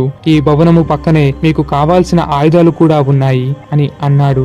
ధర్మరాజు పురోచనుడి నీచపు ఆలోచనను అర్థం చేసుకున్నాడు. కట్టబడినది లక్క ఇల్లు. ఆ లక్క ఇంటి పక్కనే ఆయుధాలు లేక మంటలు కురిపించే ఆయుర్వేదిక్ మెడిసిన్లు. వాటిని తాకి లక్క ఇంటిలో ఉంటే మరో క్షణంలో కాలి బూడిదవ్వటమే కాని బ్రతికి బయటపడటం అంటూ ఉండదు అని ఇవన్నీ పరిశీలించిన ధర్మరాజు, ఓ పురోచన, నీ మాట తీరు, నీ సత్కారము చూసి నేను ప్రసన్నుడిని అవ్వాను. నీవు దుర్యోధనుడికి కావాల్సిన ఆత్మీయ మిత్రుడవు, దానివల్లనే కావచ్చు నీవు మాకు ఇంతలా గౌరవిస్తున్నావు అని పై మిత్రుత్వాన్ని నటించాడు ధర్మరాజు. కాని ధర్మరాజు మాటల యొక్క అసలు అర్థం, దుర్యోధనుడి ఆత్మీయ మిత్రుడవు కనుక వాడంతటి నీచపు ఆలోచనలే నీవు చేశావు అన్నది యుధిష్ఠిరుని భావము. దాంతో పురోచనుడు, ఓ రాజా, నేను మీకు ఇక్కడే దగ్గరలో ఓ భవనములో ఉంటున్నాను. మీకేం కావాల్సి వచ్చినా నేను దగ్గరుండి మరీ చూసుకుంటాను అని చెప్పాడు. అలా పాండవులు లక్క ఇంటిలోకి చేరారు. అయితే ఆ లక్క ఇంటిలో ఒక స్త్రీ, అలాగే ఆమెకు 5 కుమారులు ఉన్నారు. ఆ స్త్రీని దుర్యోధనుడి మిత్రుడైన పురోచనుడే అక్కడ ఉంచాడు. ఆ స్త్రీ ఎన్నో క్రూర రాక్షస లక్షణాలను కలిగి ఉంటుంది. ఆమె చేత పాండవులు ఎప్పుడెప్పుడు ఏం మాట్లాడుకుంటున్నారా అనేది పురోచనుడు తెలుసుకుంటూ ఉంటాడు. అయితే ఈ అన్ని విషయాలు కూడా ధర్మరాజుకు అర్థమయ్యాయి. అసలు ఇంటిలో కాలు వేయగానే ఇదో లక్కతో తయారు చేసిన ఇల్లు అని గమనించాడు. వచ్చిన మొదటి రోజే భీమసేనుడితో రహస్యంగా మాట్లాడుతూ, ఓ భీమసేన, ఈ ఇల్లు లక్కతో కట్టబడినది. బంకమట్టిలో నెయ్యి కలిపి మరీ అతికించారు. కాస్త అనువంత నిప్పు తాకిన ఇల్లంతా బగ్గుమంటుంది. బయటకు వెళ్లడానికేమో ఒకే ద్వారమున్నది. అది చేరేలోపు మనందరం కాలి బూడిదవుతాము. కాబట్టి నీవు ఒక సహాయం చేసి పెట్టాలి. మన 5 నీవొక్కడివే తక్కువసేపు నిద్రించగలవు. నీవు రోజుకి కేవలం ఒక అరగంట నిద్రించు. మిగతా సమయంలో ఈ ఇంటిని గమనిస్తూ నిద్రించే మమ్మల్ని రక్షించు. నీవు కాక మరెవరు ఈ పని చెయ్యలేరు కనుకే ఈ విషయం ఎవ్వరికీ చెప్పట్లేదు. కేవలం నీకే ఈ రహస్యాన్ని చెబుతున్నాను అని అన్నాడు. దానికి భీమసేనుడు, అన్నయ్య, వచ్చినప్పటి నుండి నాకు కూడా ఎక్కడా లేని నేతివాసన వస్తుంది. ఇప్పుడు నువ్వు చెప్పావు కదా, మరి ఇంకెందుకు ఇక్కడ ఉండటం? నీవు ఒప్పుకుంటే ఆ పురోచనుడిని నా గదతో బాది ఈ ఇంటిలోనే బంధించి తగలబెడతాను అని అన్నాడు. దానికి ధర్మరాజు, ఓ భీమసేన, అలా చేస్తే మనం దుర్యోధనుణ్ణి అనుమానించాము అన్న సంగతి వారికి తెలుస్తుంది. అలా తెలిసిన మరుక్షణం నుండి మనం ఎక్కడ ఉన్నా సరే మన అంతు చూసే ప్రయత్నాలు చేస్తారు. అలా కాక మనకు ఏమీ తెలియనట్టు ఉంటే వారి పనుల నుండి మనం తప్పించుకోవచ్చు. కాబట్టి పగలంతా అడవులకు వెళదాం, రాత్రైతే ఒకరికి ఒకరం కాపలాగా ఉందాం అని అన్నాడు. నిజానికి ధర్మరాజు ఎంతో తెలివైనవాడు. అన్నీ తెలిసి మౌనం పాటిస్తూ జరగబోయే దానికోసం ఎదురు చూస్తూ వచ్చాడు. ఆ రకంగా ఓ రోజు రాత్రి కనకుడు అనే విదురుని దూత ధర్మరాజును కలుసుకున్నాడు. ఓ రాజా, నేను మీకు ఈ ఇంటి గర్భచోటున స్వరంగ మార్గంను తవ్వి పెడతాను. నేను తలుచుకుంటే ఇది చాలా సులువైన పనియే. ఇక్కడి ఇంటి నుండి ఓ అడవి దాకా స్వరంగాన్ని తవ్వుతాను అని చెప్పాడు. ధర్మరాజు అందుకు ఒప్పుకున్నాడు. సరిగ్గా 1 మాసంలో కనకుడు స్వరంగం తవ్వి పెట్టాడు. పురోచనుడు దుర్యోధనుడి దగ్గరకు వెళ్లి, మిత్రమా, నాకు ఓ వార్త అందినది. పాండవులు ఉంటున్న లక్క ఇంటికి విదురుడి దూత వచ్చాడు. అతడు మన కుట్రలను అన్నీ చెప్పి ఉంటాడు. సమయం చూసుకొని వెంటనే మనం లక్క ఇంటికి నిప్పు అంటించవలసిందే అని అన్నాడు. దుర్యోధనుడు కూడా అందుకు అంగీకరించాడు. స్వరంగం పూర్తి చేసిన కనకుడు, ఓ రాజా, నిప్పులు అంటగానే మీరు ఈ దారిలో నుండి పారిపోండి. కాస్త ఆలస్యమైనా, కాస్త అటు ఇటు జరిగినా మిమ్మల్ని నేను కూడా రక్షించలేను అని అన్నాడు. దాంతో పాండవులంతా ఆ రాత్రి నిద్ర లేకుండా గడిపారు. అయినప్పటికీ సమయం గడుస్తున్న కొద్దీ ధర్మరాజు, అర్జునుడు, నకుల సహదేవులు, అలాగే కుంతీదేవి మెల్లిగా నిద్రలోకి జారుకున్నారు. కానీ భీమసేనుడు ఒక్కడే కాపల కాస్తూ మేలుకొని ఉన్నాడు. ఇంకో పక్కన పురోచనుడు నిప్పు అంటించడానికి కాగడాలు పట్టుకొచ్చాడు. అప్పుడే భీమసేనుడు పురోచనుడిని ఓ తన్ను తన్ని ద్వారము మూసి తానే నిప్పంటించాడు. పురోచనుడు మంటల్లో కాలుతూ ఉండగా లక్క ఇల్లంతా కూడా నిప్పుల్లో మునిగింది. భీమసేనుడు ఒక్క క్షణం పాటు ఆలస్యం చేయకుండా నిద్రిస్తున్న తన తల్లి సోదరులను లేపి స్వరంగ మార్గమున తీసుకువెళ్తున్నాడు. నిప్పులు భీకరంగా వస్తూ ఉంటే కుంతీదేవి నడవలేకపోయింది. నిద్రలో లేచిన అర్జున, నకుల సహదేవుళ్ళు కూడా సరిగ్గా నడవలేకపోయారు. దాంతో భీమసేనుడు తన తల్లిని వస్త్రముతో తన నడుమున కట్టుకొని 2 సోదరులను భుజంపై వేసుకొని మరో 2 సోదరులను చేతితో పట్టుకొని ఉత్సాహంతో అడుగుల శబ్దాలు చేస్తూ దబదబా పరుగులు తీసి స్వరంగ మార్గం నుండి తప్పించుకున్నాడు. అలా ఓ 20 నిమిషాల్లోనే ఆ లక్క ఇల్లు పూర్తిగా బూడిదవ్వింది. అదే ఇంట్లో ఉన్న ఓ రాక్షస స్త్రీ అప్పటికే తాగుడు మత్తులో ఉండగా తన 5 కుమారులతో అక్కడే కాలి బూడిదవ్వి మరణించింది. మంటలను చూసి జనాలంతా భయముతో ఆపడానికి ఎన్నో ప్రయత్నాలు చేశారు. కానీ ఆ లక్క ఇంటి పక్కనే నిప్పుని చెలరేగించే ఆయుధాలు ఉండగా ఎవ్వరూ ఆ నిప్పును చల్లార్చలేకపోయారు. మెల్లిగా తెల్లారింది. అప్పటికి కాస్త మంటలు కనబడుతుండగా జనాలంతా ఆ చుట్టూ చేరారు. అక్కడే ఓ రాక్షస స్త్రీ మరియు వారి 5 కుమారులు మరణించిన శవాల బూడిద కనబడుతుంది. అది చూసి జనాలు బహుశా పాండవులు చనిపోయారేమో అంటూ ఏడవసాగారు. అప్పుడే కనకుడు అక్కడికి వచ్చి అక్కడున్న బూడిదను పరిశీలించినట్టుగా నటించాడు. అదే బూడిదతో తాను తవ్విన స్వరంగాన్ని అక్కడే మూసివేశాడు. ఆ రకంగా కనకుడి సహాయం వల్ల పాండవులు క్షేమంగా గంగా నది తీరాన చేరారు. అప్పటికే విదురుడు పాండవులు స్వరంగం నుండి గంగానదికి వస్తారని గ్రహించి పాండవులకు ముందే ఓ పడవను ఏర్పాటు చేసి ఉంచాడు. ఆ పడవ కూడా చాలా పెద్దగా ఉంది. ఆ పెద్దని పడవ ఎక్కి పాండవులు యమునా నది తీరాన చేరారు. పడవ పెద్దది కనుక పాండవులను జనాలు చూడలేదు. ఆ రకంగా అక్కడి భయంకరమైన అడవులలో నిదురమత్తులో పాండవులు అతి కష్టం మీద నడవసాగారు. తల్లిని తన సోదరులని భీముడు మోస్తూ కాళ్లకు ముళ్ల నొప్పులతో నడుస్తున్నాడు. అలా భీముడు వారి సోదరుడు మరియు తల్లితో దుర్గమ అనే ప్రాంతం వైపు నడిచాడు. ఆ ప్రాంతంలో సహజ మానవులెవరూ ప్రయాణం చెయ్యలేరు. అటువంటి ఆ చోటున ఒక మర్రి చెట్టు క్రింద భీమసేనుడు తన సోదరులు తల్లిని క్రిందకు దించాడు. అక్కడే గాఢంగా వారంతా నిద్రపోయారు. వారందరినీ చూస్తూ భీమసేనుడు ఎంతో బాధపడ్డాడు. అయ్యో, నా అన్న ధర్మరాజు ధర్మమూర్తి కదా, హస్తినపుర రాజు అయ్యుండి సకల భోగాలను విడిచి ఇక్కడ భయంకరమైన అడవిలో నిద్రపోయాడే. తల్లి కుంతీదేవి రాజ్యంలో ఉండవలసిన మహాతల్లి ఈ కటిక నేలపై నిద్రపోయినది. ఓ అర్జున, ఓ నకుల, ఓ సహదేవ, మహావీరులు, గొప్ప దాతలు, రాజులు, భూమండలాన్ని ఏలాల్సిన నా తల్లి సోదరులు, మీరంతా కేవలం ఆ దుర్యోధనుడి కొల్లు కుతంత్రాల వలన ఇంతటి కష్టాన్ని పొందారు. అయినా ఓ మహారాజా, అంధుడా, ఓ ధృతరాష్ట్రుడా, నీవు తలుచుకుంటే నీ కుమారుడిని మందలించలేవా? తమ్ముడి కుమారులన్న జాలి కనికరం లేకుండానే ఇంతటి దురాలోచనతో మమ్మల్ని లక్క ఇంటిలో పెట్టి చంపాలనుకున్నావా అంటూ దుఃఖించసాగాడు భీమసేనుడు. అప్పుడే నిద్రిస్తున్న పాండవులు దాహం దాహం అంటూ శబ్దం చేశారు. దాంతో భీముడు జాలిపడి నీరు ఎలా తీసుకురావాలా అని ఆలోచిస్తున్నాడు. మర్రి చెట్టు పైకి ఎక్కి మరీ చూస్తున్నాడు. అక్కడే కాస్త దూరంలో తెల్లని కొంగలు ఎగురుతూ కనబడ్డాయి. కొంగలు కూడా నీటి దగ్గరే నివసించే పక్షులు కనుక దగ్గరలోనే చెరువు ఉందని భీముడు గమనించాడు. నిద్రిస్తున్న తన తల్లి సోదరులను ఒంటరిగా వదిలి వెళ్లాలా అని మళ్లీ బాధపడ్డాడు. అయినా సరే కాస్త ధైర్యం తెచ్చుకొని వారిని విడిచి నీటి కోసం వెతకసాగాడు. దగ్గరలోని చెరువులో కాస్త నీరు తాగి తామరాకులను కాస్త పొట్లలుగా మార్చి అందులో నీటిని సేకరించాడు. అలా తన తల్లి సోదరుల దాహం తీర్చడానికై భీముడు తిరిగి ఆ మర్రి చెట్టు వద్దకు వస్తాడు. కాని అప్పటికి కుంతి పాండవులు అంతా గాఢ నిద్రలో ఉన్నారు. అందువల్ల వారి నిద్రకు భంగం కల్పించకుండా తెచ్చిన నీరుని మర్రి చెట్టు వేళల మధ్యన ఉంచాడు. తన తల్లి సోదరులు ఎప్పుడు నిద్రలేస్తారా అని ఎదురు చూడసాగాడు. కాని అప్పుడే ఇదంతా ఓ మహాబలశాలి పరమ కిరాతకుడైన హిడింబుడు అనే ఓ రాక్షసుడు గమనించాడు. నల్లని చింతపండుల తాటి చెట్టంత ఆకారముతో భయంకరంగా ఉన్నాడు ఆ క్రూర రాక్షసుడు. కళ్ళు ఎర్రజేసుకుని కనబడుతుంటాడు. అప్పటికే ఎవరినెవరినో తినేసి విర్రవీగుతూ కనపడ్డాడు. మొహంపై కాస్త మాంసపు ముద్దలు, కాస్త రక్తపు మరకలు కనబడుతున్నాయి.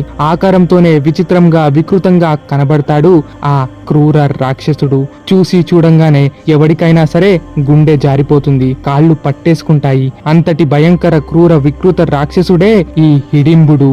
సహజంగా మానవులకు వచ్చే చెమట వాసనతో మానవులు ఎక్కడున్నా సరే రాక్షసులు వారిని పసిగట్టగలరు. అప్పటికే పాండవులు లక్క ఇంటిలో బెదిరి నానా కష్టాలతో పెద్ద పెద్ద గాయాలతో అలిసిపోయారు కనుక వారి చెమట వాసన వలన హిడింబుడు వెంటనే వారిని పసిగట్టగలిగాడు. పాండవులు ఉన్న చోటును గమనించసాగాడు. అక్కడే వారికి రక్షణగా మహాబలశాలి అయిన భీముడు కూడా కనబడుతున్నాడు. భీముడి బలమైన శరీరం చూసి ఆహా, వీడు ఇంతలా ఉన్నాడు అంటే వీడి మాంసం ఎంత రుచిగా ఉంటుందో అని ఆశపడ్డాడు. వెంటనే తన చెల్లెలు అయిన హిడింబి అనే మరో రాక్షసిని పిలిచాడు. ఓ చెల్లెలా, అదిగో అక్కడ కనబడుతున్న మర్రి చెట్టు కింద చూడు. అక్కడ వారెవరో ఎంతో ప్రశాంతముగా నిద్రిస్తున్నారు. పక్కనే ఒక బలశాలి కాపలా కాస్తున్నట్టు కూడా ఉన్నాడు. మొన్నటిదాకా ఈ అడవిలో ఒక్క మానవుడు కూడా వచ్చేవాడే కాదు.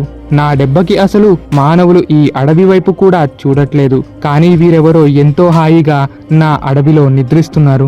బహుశా వీరికి తెలియదేమో ఇక్కడ నాలాంటి ఒక పరాక్రమ రాక్షసుడు ఉన్నాడని. మాంసాహారి ఇంటి వంటింట్లో కుందేలు వచ్చినట్టుగా నా అడవికి వచ్చారు. వెళ్ళు, వెంటనే వారందరినీ నాకు ఆహారంగా పట్టుకురా అని ఆజ్ఞాపించాడు ఆ హిడింబుడు.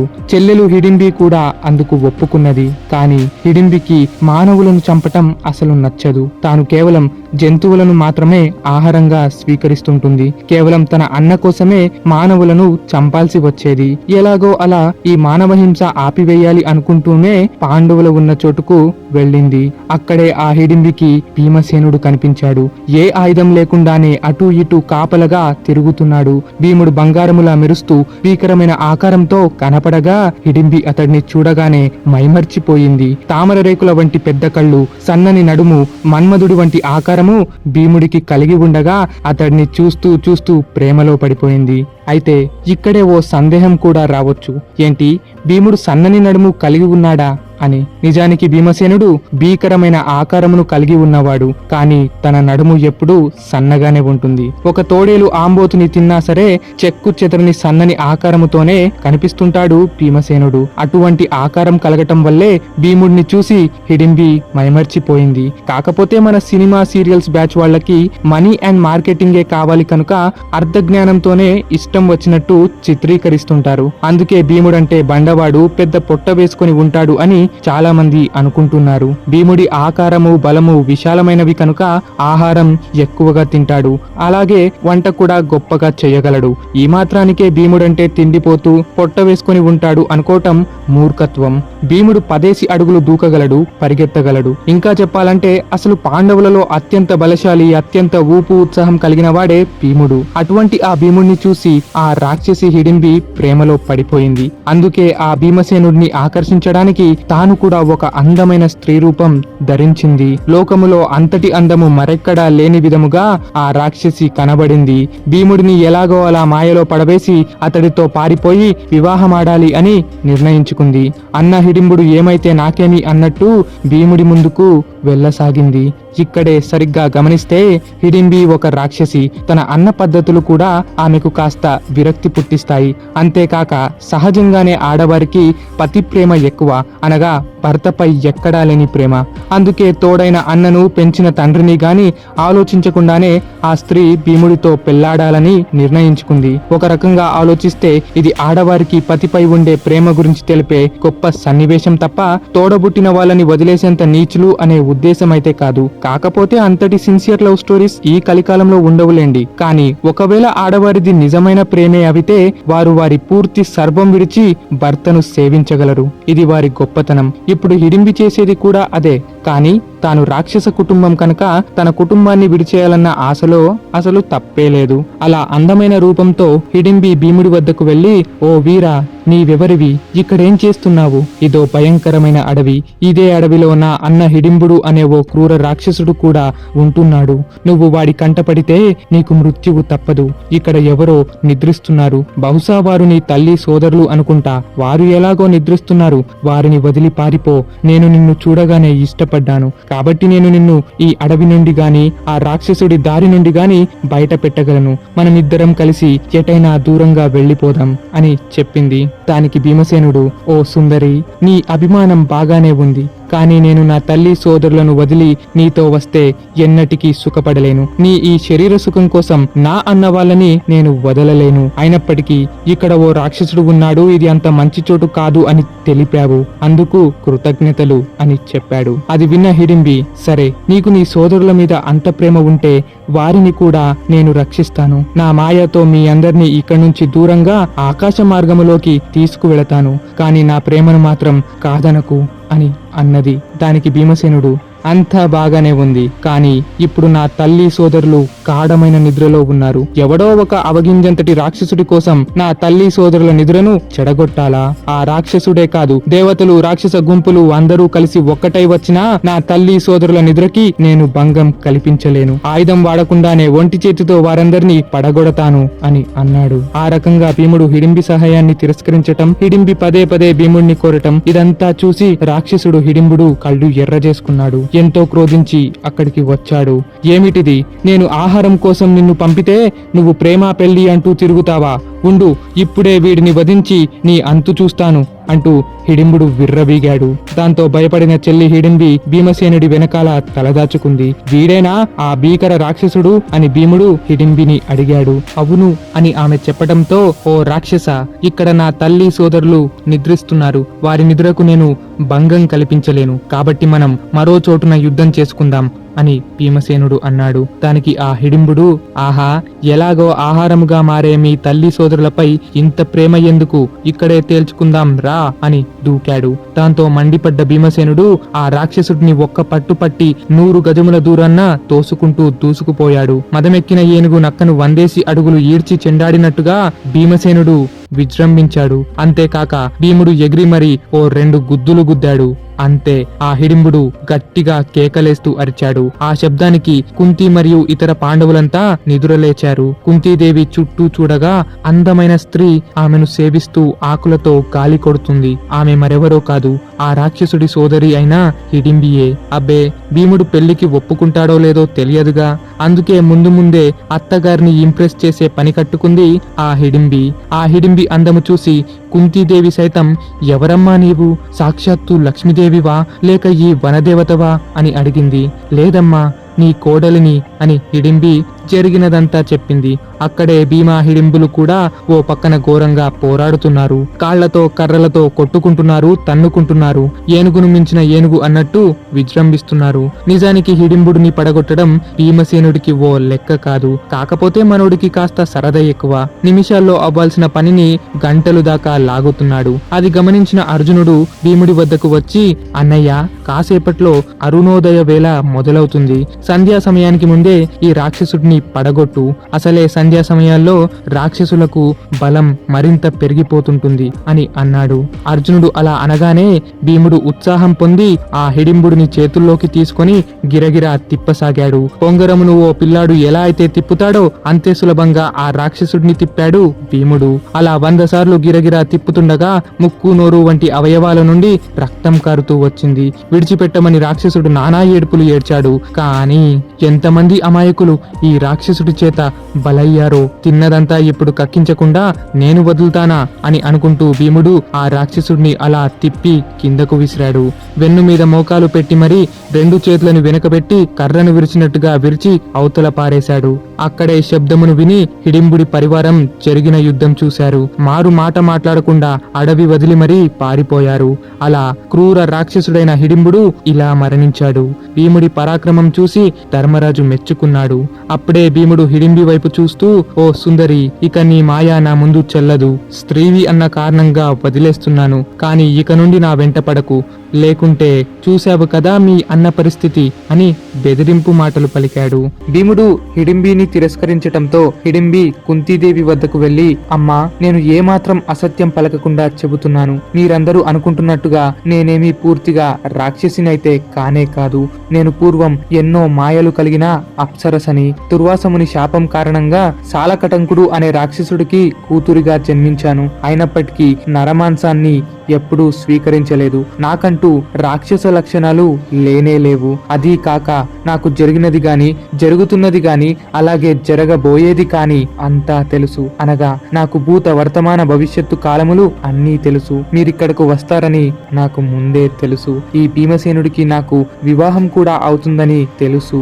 అదీ కాక నాకు భీమసేనుడికి పుట్టబోయే కుమారుడు మీ అందరికీ భవిష్యత్తులో ఎంతో ఉపయోగపడతాడు. అంతేకాదు, ఇక్కడి నుండి తూర్పు దిక్కున వెళితే శాలిహోత్రుడు అనే ఓ మహర్షి యొక్క ఆశ్రమం కనిపిస్తుంది. పూర్వం ఆ శాలిహోత్రుడి తపస్సును మెచ్చి బ్రహ్మదేవుడు ఓ సరోవరాన్ని సృష్టించాడు. ఆ కొలనులో నీరు తాగిన వారు అక్కడే నివసిస్తే వారికి ఆకలి, దాహం అంటూ ఉండవు. అదే సరోవరం పక్కన ఓ పెద్ద చెట్టు కూడా ఉంటుంది. ఆ చెట్టు కూడా శాలిహోత్రుడి తపస్సుకు మెచ్చి బ్రహ్మదేవుడు సృష్టించినది. ఆ చెట్టు క్రింద విశ్రాంతి తీసుకునే వారికి ఎండ, వాన, చలి అనే బాధలు ఉండవు. అక్కడే మీరు విశ్రాంతి తీసుకున్నట్లయితే వేదవ్యాసుడు కూడా మీకు దర్శనమిస్తాడు. ఇదే మీ మీ భవిష్యత్తు, నన్ను నమ్మండి అని చెప్పింది. దాంతో కుంతీదేవికి కూడా హిడింబిపై నమ్మకం వచ్చింది. అప్పుడే ధర్మరాజు, ఓ భీమసేన, నాకెందుకో ఈ స్త్రీలో ధర్మము, పవిత్రత కనిపిస్తోంది. సోదరుడిని విడిచి మరీ వచ్చిన స్త్రీ కనుక ఈమెని నీవు వివాహమాడు అని అన్నాడు. అప్పుడే కుంతీదేవి, పుత్ర భీమ,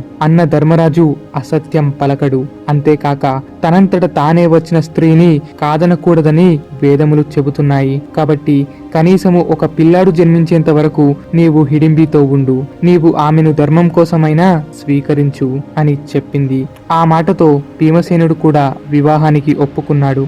ఇక్కడే మనకి కొన్ని ధర్మ సందేహాలు కలుగుతాయి. గరుడ పురాణం ప్రకారం అన్నకు వివాహం జరగకుండా సోదరుడు వివాహం చేసుకుంటే నరకం పాలవుతారు. అయితే భీముడు తన అన్న ధర్మరాజు కన్నా ముందే పెళ్లి చేసుకున్నాడు కదా అని అడిగితే, ధర్మరాజు ధర్మం తెలిసినవాడు, అసత్యం పలకనివాడు, మహాత్ముడు, కారణ జన్ముడు. పైగా హిడింబి చేత భవిష్యత్తును వారు విన్నారు. కోరి కోరి వచ్చిన స్త్రీని కాదనలేరు కదా. అది తప్పనిసరై అందులో అసలు ధర్మం కనిపిస్తే చిన్న చిన్న ధర్మ సూక్ష్మాలు కూడా పక్కన పెట్టాలి. ధర్మం అంటే చెప్పినది అచ్చుదిద్ది ప్రతి చోట పాటించడం కాదు. ఏ సందర్భాన్న ఏ ధర్మం పాటించాలో కూడా తెలుసుకోవాలి. ఉదాహరణకి శాంతనుడి అన్న దేవాపి అడవులకి వెళ్లి సన్యాసం పుచ్చుకుంటే శంతనుడు పెళ్లి మానుకున్నాడా? లేదు కదా. వివాహం చేసుకుని పిల్లల్ని కన్నాడు. ధర్మరాజు మహాత్ముడు కాబట్టి అతడు చెప్పినదే ధర్మం అవుతుంది. మహాభారతం చివరి దాకా విన్నా సరే అందులో ధర్మరాజు, కృష్ణుడు, కుంతీదేవి వీరిలో ఎవరు ఏది పలికినా అదే ధర్మం. ఒకవేళ ఏదైనా అధర్మమే ఉంటే అది సాక్షాత్తు గురువు లేదా జగద్గురు చేయమని చెప్పాడు అంటే సందేహం లేకుండా ఆ పని చేసి పెట్టాలి. ఎందుకంటే మహాత్ములు, జగద్గురువులు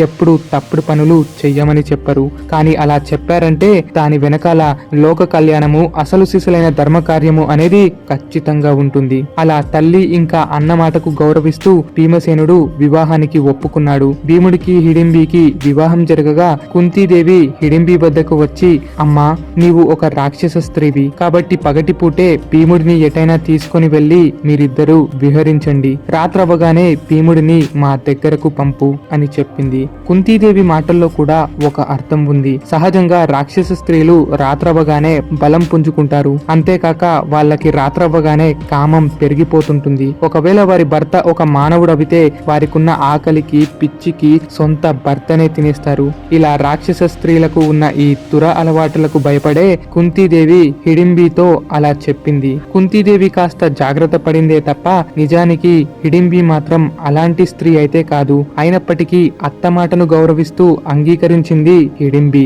ఆ రకంగా వారు అక్కడి నుంచి శాలిహోత్రుడి ఆశ్రమానికి వెళ్లారు. వెళ్తూ వెళ్తూ చీకటి పడటంతో హిడింబి అక్కడి నుంచి వెనక్కి మరలింది. పాండవులు ఇంకా కుంతీదేవిని చూసిన శాలిహోత్రుడు హిడింబి పంపగా వచ్చారని కనిపెట్టి వారిని గౌరవించాడు. దగ్గరలో ఉన్న సరస్సు నీరు త్రాగితే ఆకలి, దాహము ఉండదు అంటూ సలహా ఇచ్చాడు. అలా పాండవులు నీరు త్రాగి అక్కడే ఉన్న చెట్టు క్రింద విశ్రాంతి తీసుకున్నారు. కొన్ని రోజుల తర్వాత మహా తేజస్సుతో వేదవ్యాసుడు అక్కడికి వచ్చాడు. అమ్మ కుంతీదేవి, భీముడు వివాహమాడినది ఒక రాక్షస స్త్రీని కాదు. తన అసలు పేరు కమలపాలిక. శాపం కారణంగా రాక్షస వంశంలో జన్మించిన కారణ జన్మురాలు తను. ఆమెను వివాహం చేసుకుని భీమసేనుడు అదృష్టాన్ని తెచ్చుకున్నాడు. భీముడికి జన్మించబోయే కుమారుడు పాండవులకు ఉన్న ఎన్నో గండాలను తప్పిస్తాడు. పాండవులకు ఇద్దరు కుమారులు బాగా ఉపయోగపడతారు. ఒకడు సుభద్రా పుత్రుడవితే మరొకడు ఈ హిడింబి పుత్రుడు. అయితే ఇక్కడున్న చెట్టు చెరువులు మీకు ఆకలి, దాహం నుండి రక్షించినా సరే క్షత్రియ ధర్మం ప్రకారం ఇక్కడే ఎక్కువ కాలం ఉండటం సరైనది కాదు. యమునా నది తీరం వైపు యాకచక్రపురం అనే ఓ ఊరు ఉంటుంది. అక్కడికి వెళితే ఓ విప్రుడు మీకు ఎంతో సహాయం చేస్తాడు. ఆ తర్వాత మీరు ఎన్నో సుఖాలను కూడా పొందుతారు అని వ్యాసుడు పాండవులకు సలహా ఇచ్చాడు. అప్పుడే కుంతీదేవి కన్నీళ్లు పెట్టుకుంటూ, ఓ మహాత్మా, నా కొడుకు ధర్మరాజు రాజ్యం ఏలాల్సిన వీరుడు ఇలా అడవి పాలవటం ఏమిటి అని అన్నది. దానికి వ్యాసుడు, అమ్మా కుంతి, ప్రతి జీవికి ఏదో ఒక సమయాన్న కష్టాలు తప్పవు. సాక్షాత్తు భగవంతుడైనా సరే భూమి మీద జన్మిస్తే కష్టాలు అనుభవించాల్సిందే. శ్రీకృష్ణుడు కూడా పుట్టగానే ఎన్నో కష్టాలు అనుభవించాడు. ఇప్పుడిప్పుడే రేపల్లెలో ఉంటూ ఎన్నో గండాలను ఎదుర్కొన్నాడు. కాబట్టి కష్టాలు సహజమే, కానీ శాశ్వతం కాదు. నీ కుమారుడు ధర్మరాజు యమధర్మరాజుని స్వరూపుడు. ఇంద్రుడంతటి కీర్తిని సైతం పొంది మరి చక్రవర్తి అవుతాడు. అంతేకాక ఈ ధర్మరాజు మహావిష్ణువు లాంటోడు. అతడి నలుగురు సోదరులు విష్ణువుకు ఉన్న 4 చేతులు. భూమండలమంతటా ఏలుతూ అశ్వమేధ యాగాలు చేస్తాడు. కాబట్టి సరిగ్గా హిడింబికి కుమారుడు జన్మించగానే ఇక్కడి నుండి వెళ్ళండి అని చెప్పాడు. అలా చెప్పాడో లేదో కానీ వ్యాసుడి సన్నిధానంలోనే హిడింబికి ఒక కుమారుడు జన్మించాడు. జన్మించిన ఆ కుమారుడు ఒక్కసారిగా నేల మీద పడ్డాడు. అలా పడగా నేల అంతా కిందకు దిగిపోయింది. భూమిని మోస్తున్న 1000 పడగల ఆదిశేషుడే తలదించేలా చేశాడు ఆ బాలుడు. ఎర్రని కళ్ళు, పెద్ద పెద్ద కోరలు, నల్లని ఆకారముతో జన్మించాడు. పుట్టగానే విశాలమైన శరీరం పొంది సమస్త జ్ఞానాన్ని సైతం తెలుసుకున్నాడు. ఎంతో మహాత్ములవితే తప్ప అలాంటి జన్మలను మనం పొందలేము. అలా ఆ కుమారుడికి ఘటోత్కచుడు అనే పేరు పెట్టారు. ఆ ఘటోత్కచుడి శరీరం ఎంతో భయంకరంగా ఉంటుంది. శత్రువులు కేవలం అతడి ముఖము చూసే చనిపోగలరు. అప్పుడే సత్వగుణం కలిగిన పిశాచాలన్నీ ఒక్కటై ఘటోత్కచుడి దగ్గరకు వచ్చి జైజైలు కొడుతున్నాయి. ఘటోత్కచుడు కామరూపుడు, అనగా కోరిన రూపం ధరించగలడు. వెంటనే ఓ అందమైన యువకుడిగా ఘటోత్కచుడు మారాడు. అది చూసి ధర్మరాజు వచ్చి కౌగిలించుకున్నాడు. ఘటోత్కచుడిని ఎంతో ముద్దాడసాగాడు. ఆ తర్వాత ఘటోత్కచుడు, ఓ తండ్రి, నేను మీ దగ్గర శాశ్వతముగా ఉండలేను. ఎందుకంటే ఈ పిశాచాలు అన్నీ నా చుట్టే తిరుగుతుంటాయి. అవి మీకు ఇబ్బందికరమైనవి. కాబట్టి మీకు ఎలాంటి అవసరం వచ్చినా మీరు నా నామస్మరణ చేసి నన్ను పిలిచిన వెంటనే మీ దగ్గర ఉంటాను అని చెప్పి పాండవుల దగ్గర సెలవు తీసుకొని వెళ్లిపోయాడు ఘటోత్కచుడు. పుత్రుడు జన్మించేంత వరకే హిడింబిని భార్యగా స్వీకరించమని కుంతీదేవి షరత్తు పెట్టింది కనుక అలా పుత్రుడు జన్మించిన తర్వాత పుత్రుడిని తీసుకొని హిడింబి కూడా అక్కడి నుంచి వెళ్లిపోయింది. ఆ తర్వాత పాండవులు మరియు కుంతీదేవి బ్రాహ్మణ వేషం ధరించి కాలినడక మీదే యాకచక్రపురానికి చేరారు.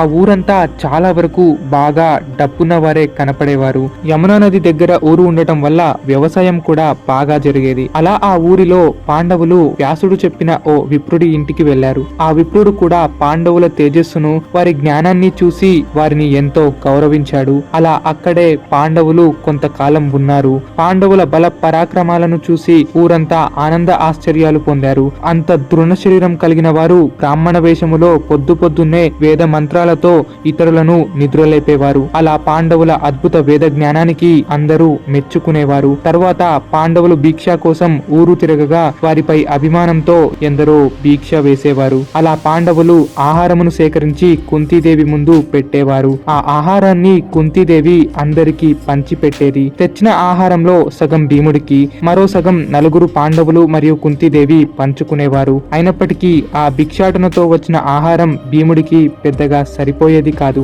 అందువల్ల ఒకరోజు భీముడు ఆకలి కారణంగా అలసటతో భిక్షాటనకు వెళ్ళలేకపోయాడు. నలుగురు సోదరులు కలిసి భిక్షాటనకు బయలుదేరగా భీముడు ఇంట్లోనే ఉండిపోయాడు. అప్పుడే ఆ ఇంట్లో పెద్దగా ఎవరెవరో ఏడుస్తున్నట్టు శబ్దం వినిపించింది. దాంతో కుంతీదేవి, పుత్ర భీమసేన, మనకి ఇన్ని రోజులు ఎంతో గౌరవించి అన్నం పెడుతున్న మహాత్ములే ఈనాడు ఏదో కష్టానికి గురైనట్టున్నారు. ఏవేవో ఏడుపు శబ్దాలు వినిపిస్తున్నాయి. మన ఊరు గోత్రము ఏమీ తెలియకుండానే ఆశయమిచ్చిన మహాత్ముడికి అసలు అంతలా ఏం కష్టం వచ్చిందో అంటూ చెప్పింది. దానికి భీమసేనుడు, అమ్మా, నీవు వారి వద్దకు వెళ్ళు, వారి సమస్య ఏంటో అడుగు, అది మరేదైనా సరే వెంటనే ఉపకారం చేసి పెడతాను అని అన్నాడు. దాంతో సరే అని కుంతీదేవి వారి గదిలోకి వెళ్ళింది. ఆ గదిలో విప్రుడు మరియు తన భార్య ఇంకా ఓ కొడుకు కూతురు ఉన్నారు. ఆ విప్రుడు మాట్లాడుతూ, ఏం చేద్దాం, అంతా మన కర్మ.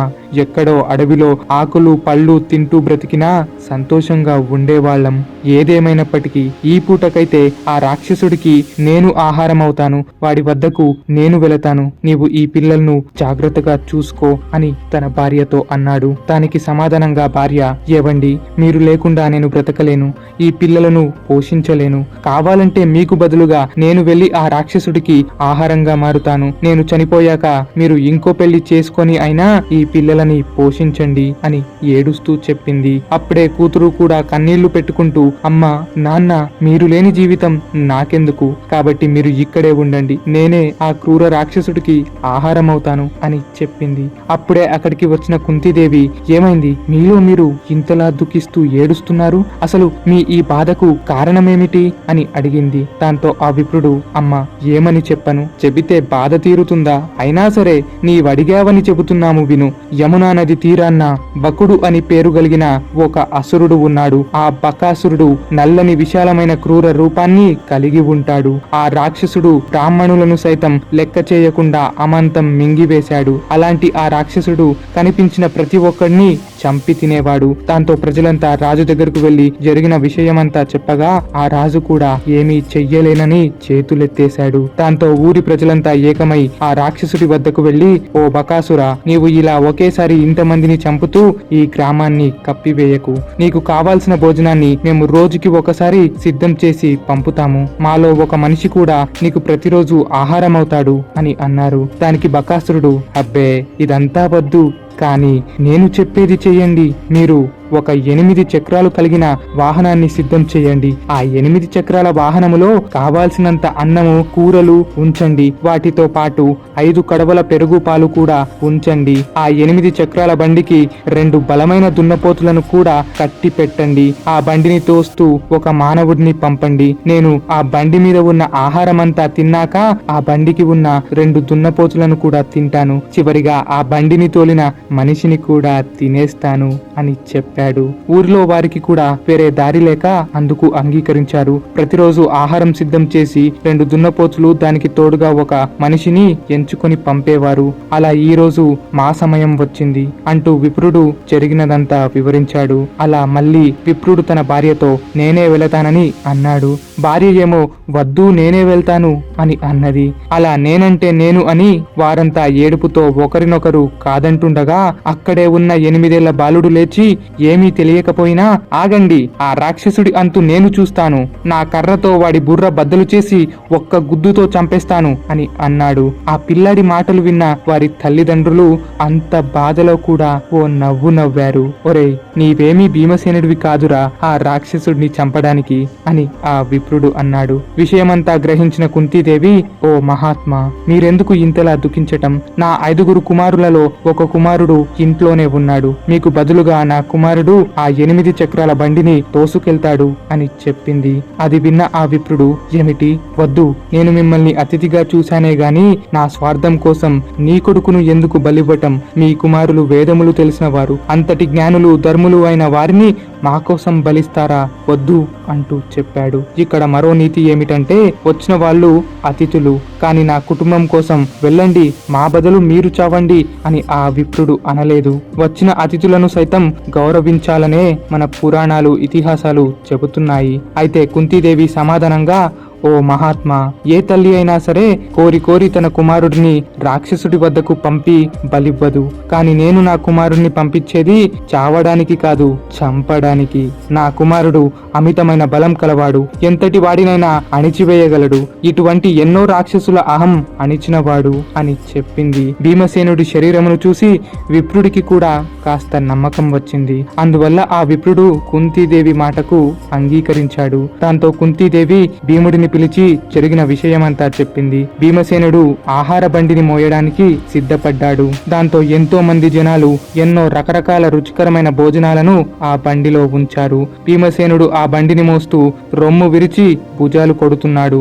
అప్పుడే పాండవులు వస్తుండగా ధర్మరాజు భీముడిని చూసి భీముడు ఏదో యుద్ధానికి వెళ్తున్నాడని అర్థం చేసుకున్నాడు. వెంటనే తల్లి కుంతీదేవిని అడగగా బకాసుర సంహారం కోసం భీమసేనుడిని పంపానని ఆ తల్లి సమాధానమిచ్చింది. దాంతో ధర్మరాజు హడలిపోయి, అమ్మా, భీమసేనుడు మహాపరాక్రముడే కావచ్చు, కానీ ఆ బకాసురుడు ఎవరో, అతడి బల పరాక్రమాలు ఎలాంటివో మనకి తెలియదు. అలాంటి ఒక క్రూర రాక్షసుడి వద్దకు భీమసేనుడిని ఒంటరిగా పంపుతావా? అయినా ఒక తల్లిగా ఇంత క్రూరంగా ఎలా ఆలోచించావు అని అన్నాడు. దాంతో తల్లి కుంతీదేవి చిన్న నవ్వుతో, ఓ కుమారా, ఓ తల్లికి 100 కుమారులు ఉన్నా సరే ఒక్కరిని పోగొట్టుకున్నా ఎంతో బాధపడుతుంది. అలాంటిది నేను కావాలనే భీమసేనుడిని ఒక రాక్షసుడికి ఆహారంగా పంపుతానా? భీమసేనుడు పుట్టగానే ఆకాశవాణియే అతడి బల పరాక్రమాల గురించి తెలిపింది. ఆ నమ్మకముతోనే భీముడిని పంపాను అని చెప్పింది. ధర్మరాజుకి తమ్ముళ్ళ మీద ప్రేమ ఎక్కువ అవటంతో కుంతీదేవి ముందు నోరు జారాడు. అంతేకాక ధర్మరాజుకి కూడా భీముడి పరాక్రమం గురించి అప్పటికీ పూర్తిగా తెలియలేదు. నన్ను క్షమించు తల్లి అంటూ ధర్మరాజు తన తల్లి మాటని, భీముడి పరాక్రమాన్ని అర్థం చేసుకున్నాడు. ఆ తర్వాత భీముడు 8 చక్రాల బండిని తోలుతూ అందులో ఉన్న ఆహారాన్ని అమాంతం నమిలివేశాడు. కడవల పెరుగు, కడవల పాలు త్రాగేశాడు. ఇన్ని రోజులు భీమసేనుడి ఆకలి అంతా ఈ రోజుతో తీరిపోయింది. శరీరం మరింత బలపడింది. అలా బండి కాస్త ముందుకు వెళ్ళగా, ఓరి బకాసురా, ఓ బకా, ఎక్కడున్నావురా అంటూ పలికాడు భీముడు. అయినప్పటికీ ఏ శబ్దము రాకపోవటంతో భీముడు మళ్ళీ చకచకా భోజనం వడ్డించుకుంటూ తినసాగాడు. అప్పుడే బకాసురుడు ఆశ్చర్యంతో అటు ఇటు వెతుకుతూ ఎవరది అనుకుంటూ ముందుకొచ్చాడు. అక్కడే భీమసేనుడు 8 చక్రాల బండి మీద చక్కగా భోజనం తింటూ కనిపించాడు. దాంతో ఆ బకాసురుడు కళ్ళు ఎర్ర చేసుకున్నాడు. పటపట పళ్ళు కొరుకుతూ, ఎవడివిరా నీవు? నన్ను పిలవటమే కాక నా ఆహారమే తినేస్తున్నావా అని అన్నాడు. అయినా సరే భీమసేనుడు కనీసం వెనక్కి మరలి చూడకుండా పప్పు కూరలు వడ్డించుకుంటూ మరీ తింటున్నాడు. దాంతో క్రోధించిన ఆ బకాసురుడు పరుగులు తీస్తూ భీమసేనుడిని ఓ గుద్దు గుద్దాడు. ఆ గుద్దుకి మరొకడు ఉంటే తిన్న ఆహారముతోనే రక్తం కక్కుతూ చచ్చేవాడు. కాని అక్కడున్నది వాయుపుత్ర భీమసేనుడు. బకాసురుడు అంతటి పెద్ద గుద్దు గుద్దినా భీముడు కాస్త కూడా కదలలేదు. అంతేకాక భీమసేనుడు తినడం కూడా ఆపలేదు. దాంతో బకాసురుడు మరింత మండిపడి ఓ పెద్దని తాటి చెట్టుని విరుచుతూ అక్కడే ఉన్నాడు. ఈలోపు భీమసేనుడు తినడం పూర్తి చేసుకున్నాడు. బకాసురుడు ఓ తాటి చెట్టును విరిచే పనిలో ఉన్నాడని భీమసేనుడు గమనించాడు. ఓ చిన్న నవ్వు నవ్వి యమునా నది తీరాన్న చేతులు కడుక్కొని శుభ్రంగా నీళ్లు త్రాగాడు. ఆ తర్వాత భీమసేనుడు వెనక్కి మరలి చూడగా బకాసురుడు తాటి చెట్టును పట్టుకొని దూసుకు వస్తున్నాడు. భీమసేనుడు వెంటనే ఓ మర్రి చెట్టును విరిచి బకాసురుడిపై పడేశాడు. అలా తాటి చెట్టు, మర్రి చెట్టులు ఢీకొని పక్కకు పడిపోయాయి. దాంతో ఇద్దరు పక్కనే ఉన్న మరిన్ని చెట్లను తెంపి ఒకరిపై ఒకరు విసురుకుంటున్నారు. పక్కనున్న చెట్లన్నీ పడిపోగా వెంటనే బండరాయిలను సైతం ఎత్తి మరీ దాడి చేసుకున్నారు. రాళ్లు కూడా చెల్లా చెదురు అవ్వగా ఇద్దరు ఒకరిపై ఒకరు దూకి మల్ల యుద్ధం ప్రారంభించారు. భీమసేనుడు కాస్త కూడా ఆలస్యం చేయకుండానే బకాసురుడిని పడగొట్టాడు. బస్తాలుగా తిన్నా సరే భీముడు బకాసురుడిని ఓ పట్టు పట్టి 100 సార్లు చుట్టూ తిప్పి విసిరాడు. ఆ తర్వాత బకాసురుడి 2 చేతులను వెనకేసి కర్రను విరిచినట్టుగా విరిచేశాడు. ఆ దెబ్బతో బకాసురుడు కన్ను మూశాడు. అప్పుడే బకాసురుడి పరివారమంతా వచ్చి భీమసేనుడిని శరణు కోరారు. దానికి భీముడు, కంగారు పడకండి, నేను ధర్మరాజు తమ్ముడను గనుక శరణు కోరిన వారిని నేను చంపను. కానీ మీరు మళ్ళీ ఇటువైపు రాకండి. మానవ మాంసాన్ని స్వీకరించడం ఆపేసి సాధు జీవితాన్ని గడపండి. లేదు అని మళ్ళీ వస్తే మీ అందరి శవాలు యమునా నదిలో తేలుతాయి అని హెచ్చరించాడు. ఆ హెచ్చరికను కాదనకుండా అక్కడి రాక్షస పరివారమంతా దూరంగా వెళ్లిపోయారు. చనిపోయిన బకాసురుడి శవాన్ని మోస్తూ ఊరి పొలిమేర దగ్గర పడవేశాడు భీముడు. అప్పటికి చీకటి అవ్వటంతో తిరిగి ఇంటికెళ్లి నిద్రించాడు. మరుసటి రోజు బకాసురుడి శవం చూసి జనాలు హడలెల్లిపోయారు. భీమసేనుడి పరాక్రమాన్ని మెచ్చుకున్నారు. మన వృత్తిలో కూడా ఒక బలశాలి ఉన్నాడంటూ బ్రాహ్మణులు ఎంతో ఆనందించారు. మహానుభావులు ఎక్కడ అడుగు పెడితే అక్కడ దుష్ట శిక్షణ, శిష్ట రక్షణ జరుగుతూ ఉంటుంది. ఆ రకంగానే పాండవులు యాకచక్రపురం రావటం వల్ల ఆ ఊరి వారందరికీ ఎంతో మంచి జరిగింది. అలా పాండవులు ఎంతో కాలం పాటు ఆనందంగా ఆ ఊరిలోనే గడిపారు. అప్పుడే పాంచాల దేశం నుండి ఓ విప్రుడు యాకచక్రానికి వచ్చాడు. అదే ఊరిలో కుంతీదేవి అతిథి సత్కారాలతో ఆయనను గౌరవించింది. ఆ విప్రుడు పాండవుల వేద ధనుర్వేద నైపుణ్యాన్ని తెలుసుకున్నాడు. అమ్మా కుంతీదేవి, నీ కుమారులు వేద ధనుర్వేదములు తెలిసిన వారు కనుక ఒక విషయం చెబుతున్నాను విను. అది బహుశా మీ కుమారులకు కూడా ఉపయోగపడవచ్చేమో. అదేమిటంటే పాంచాల రాజ్యంలో ద్రుపద మహారాజుకి యజ్ఞగుండంలో నుంచి ఒక కుమారుడు, ఒక కూతురు జన్మించారు. ఆ కూతురికి ఇప్పుడు స్వయంవరం ఏర్పాటు చేస్తున్నారు. కులవృత్తులతో సంబంధం లేకుండా ఎవరైనా సరే ఆ స్వయంవరంలో పాల్గొనవచ్చు అని చెప్పాడు. దాంతో ధర్మరాజు ఆశ్చర్యంతో, ఏమిటి, ద్రుపద మహారాజుకి శిఖండి అనే ఓ కుమారుడు ఉన్నాడని తెలుసు, కానీ కొత్తగా మరో కొడుకు అలాగే ఓ కూతురు ఎక్కడి నుంచి వచ్చారు అని అడిగాడు. దానికి ఆ విప్రుడు ద్రుపద మహారాజు ద్రోణుడి స్నేహితుడు, అలాగే మహాపరాక్రముడు కూడా. కాని అర్జునుడనే ఓ వీరుడు ద్రుపదుడిని బంధించి ద్రోణుడి కాళ్ల మీద పరవేశాడు. ఆ అవమానంతో ద్రుపదుడు రాజ్యాన్ని మంత్రుల చేతిలో పెట్టి భార్య కోకిలాదేవితో అడవులకు వెళ్లిపోయాడు. ఆ అడవిలో యాజుడు ఉపయాజుడు అనే ఇద్దరు అన్నతమ్ములు ఉన్నారు. అందులో ఉపయాజుడిని కలిశాడు ద్రుపదుడు. ఓ మహాత్మా, నేను నీకు 1,00,000 గోవులు ఇస్తాను, నాకు ఓ సహాయం చేసి పెట్టండి. నా మిత్రుడు ద్రోణుడు నన్ను బంధించి అవమానించాడు, అందుకు ఆ ద్రోణుణ్ణి చంపే వీరుడు నాకు కావాలి. అలాగే అర్జునుడు యుద్ధంలో నన్ను ఓడించి ద్రోణుడి దగ్గర పరవేశాడు, అటువంటి ఆ అర్జునుడు నాకు అల్లుడు అవ్వాలి. అందుకోసం నాకు ఓ కూతురు కూడా కావాలి. ఇప్పటికిప్పుడు భార్యతో ఓ కొడుకు కూతుర్ని కంటూ ఉంటే అది ఆలస్యమైపోతుంది, కాబట్టి నాకు యవ్వనంతో ఉన్న ఒక కొడుకు కూతురు కావాలి అని చెప్పాడు. దానికి ఆ ఉపయాజుడు, ఓ రాజా, నీవు భక్తితో అడిగుంటే నీ కోరిక నెరవేర్చేవాణ్ణి, కానీ నీవు నన్ను డబ్బుతో కొనాలని చూశావు. నేను అటువంటి రకమైతే కాదు, కాబట్టి నేను దీనికి ఒప్పుకోను అని తిరస్కరించాడు. దాంతో ద్రుపదుడు పదే పదే ఉపయాజుడి వెంటబడుతూ వేడుకున్నాడు, కాని ఆయన ఒప్పుకోలేదు. అలా 1 సంవత్సరం గడిచింది. నా కోరిక తీర్చకపోతే చచ్చిపోతానంటూ ద్రుపదుడు ఉపయాజుడితో వేడుకున్నాడు. దాంతో ఉపయాజుడు చిన్నగా నవ్వి, ఓ రాజా, నేను నీ కోరిక తీర్చలేను, కానీ ఇదే అడవిలో మా అన్న యాజుడు ఆశ్రమం కట్టుకొని నివసిస్తుంటాడు. ఒకరోజు ఆయన అడవిలో ప్రయాణిస్తుండగా ఓ చెట్టు నుండి ఓ ఫలం నేలరాలింది. పండు కనబడగానే దాన్ని తీసుకొని తిన్నాడు మా అన్న. అప్పుడే మా అన్న యొక్క గుణం నాకు అర్థమయ్యింది. ఋషులు అన్నవారు ఓ ఫలం కనపడగానే దాని యొక్క మంచి చెడులు గమనిస్తారు, అంతేగాని రుచి కోసం కనబడిన ఫలాన్ని గుడ్డిగా నోట్లోకి వేసుకోరు. కాని మా అన్న ఫలం మీద కోరిక చూపాడు తప్ప దాని యొక్క మంచి చెడులను గ్రహించలేదు. అప్పుడే నాకు అర్థమైనది, మా అన్నకి కోరికలు ఎక్కువే అని. కాబట్టి నీవు ఇస్తానన్న ధనమును మా అన్నకు చెప్పు, ఆయన దానికి ఆశపడి ఖచ్చితంగా నీ కోరిక నెరవేరుస్తాడు అని చెప్పాడు. దాంతో ద్రుపదుడు అన్న యాజుడి వద్దకు వెళ్లి ద్రోణుణ్ణి చంపే కొడుకు, అర్జునుణ్ణి పెళ్లాడే కూతురు కావాలంటూ వేడుకున్నాడు. దాంతో యాజుడు ఉపయాజుడి సహాయముతో ఓ అద్భుతమైన యాగమును చేశాడు. ద్రోణుణ్ణి చంపే వీరుడు జన్మించుగాక అని పలకగా ఆ యజ్ఞము నుండి సహజ కవచ కుండలాలు ధరించి ఓ ధనస్సు చేత పట్టుకుని మహా తేజస్సు గల వీరుడు పుట్టుకొచ్చాడు. పుట్టగానే కవచములు ధరించి అగ్నివలే మెరుస్తున్నందువల్ల ఆ వీరునికి దృష్టద్యుమ్నుడు అని నామకరణం చేశారు. మరోసారి ఆ యజ్ఞములో నెయ్యి పోసి అర్జునుడిని పెళ్లాడి పాండవ వంశాన్ని నిలబెట్టే కుమార్తె జన్మించుగాక అని అనగానే ఓ సుందరి పుట్టుకొచ్చింది. పార్వతి, లక్ష్మి, సరస్వతి అంశములతో నల్లని మేఘము వంటి కాంతితో ఇంద్రనీల వర్ణముతో అచ్చం కృష్ణార్జునుల రంగుతో ఆ సుందరి జన్మించింది. ఆమె నడుస్తూ ఉంటే మహాపవిత్ర వాసన. యజ్ఞం నుండి పుట్టడం వల్ల పుట్టుకతోనే సుగంధంతో పుట్టింది. తెల్లని కళ్ళు, నల్లని జుట్టు, దివ్య తేజస్సు. అసలు ఆ సుందరి ఎక్కడ నడిచినా ఆ చోటంతా మహాకాంతితో వెలిగిపోతుంది. కటిక చీకటిలో ఆమెను ఉంచినా సరే అది వైకుంఠ లోకమవ్వగలదు. పూర్వం అంతటి కాంతి కేవలం శ్రీకృష్ణుడికి లేక కృష్ణద్వైపాయనుడికి మాత్రమే ఉండేది. అలా ఆ స్త్రీ ద్రుపదుడి కుమార్తె గనుక ఆమెకు ద్రౌపది అనే కీర్తి వచ్చింది. అలాగే ద్రుపదుడు పాంచాల దేశపు యొక్క రాజు కనుక ఆ ద్రౌపదిని పాంచాలి అని కూడా పిలుస్తారు. ఎంత వయసు గడిచినా చూడటానికి 25 స్త్రీలానే కనిపించేది.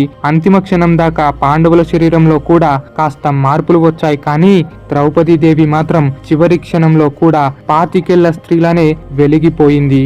ఆమె పుట్టగానే ఆకాశవాణి పలుకుతూ ఈమె కృష్ణ రంగులో ఉండటం వల్ల కృష్ణ అని పిలువబడుతుంది, ఈమె వల్లే ఎన్నో శుభకార్యాలు జరుగుతాయి అంటూ చెప్పింది.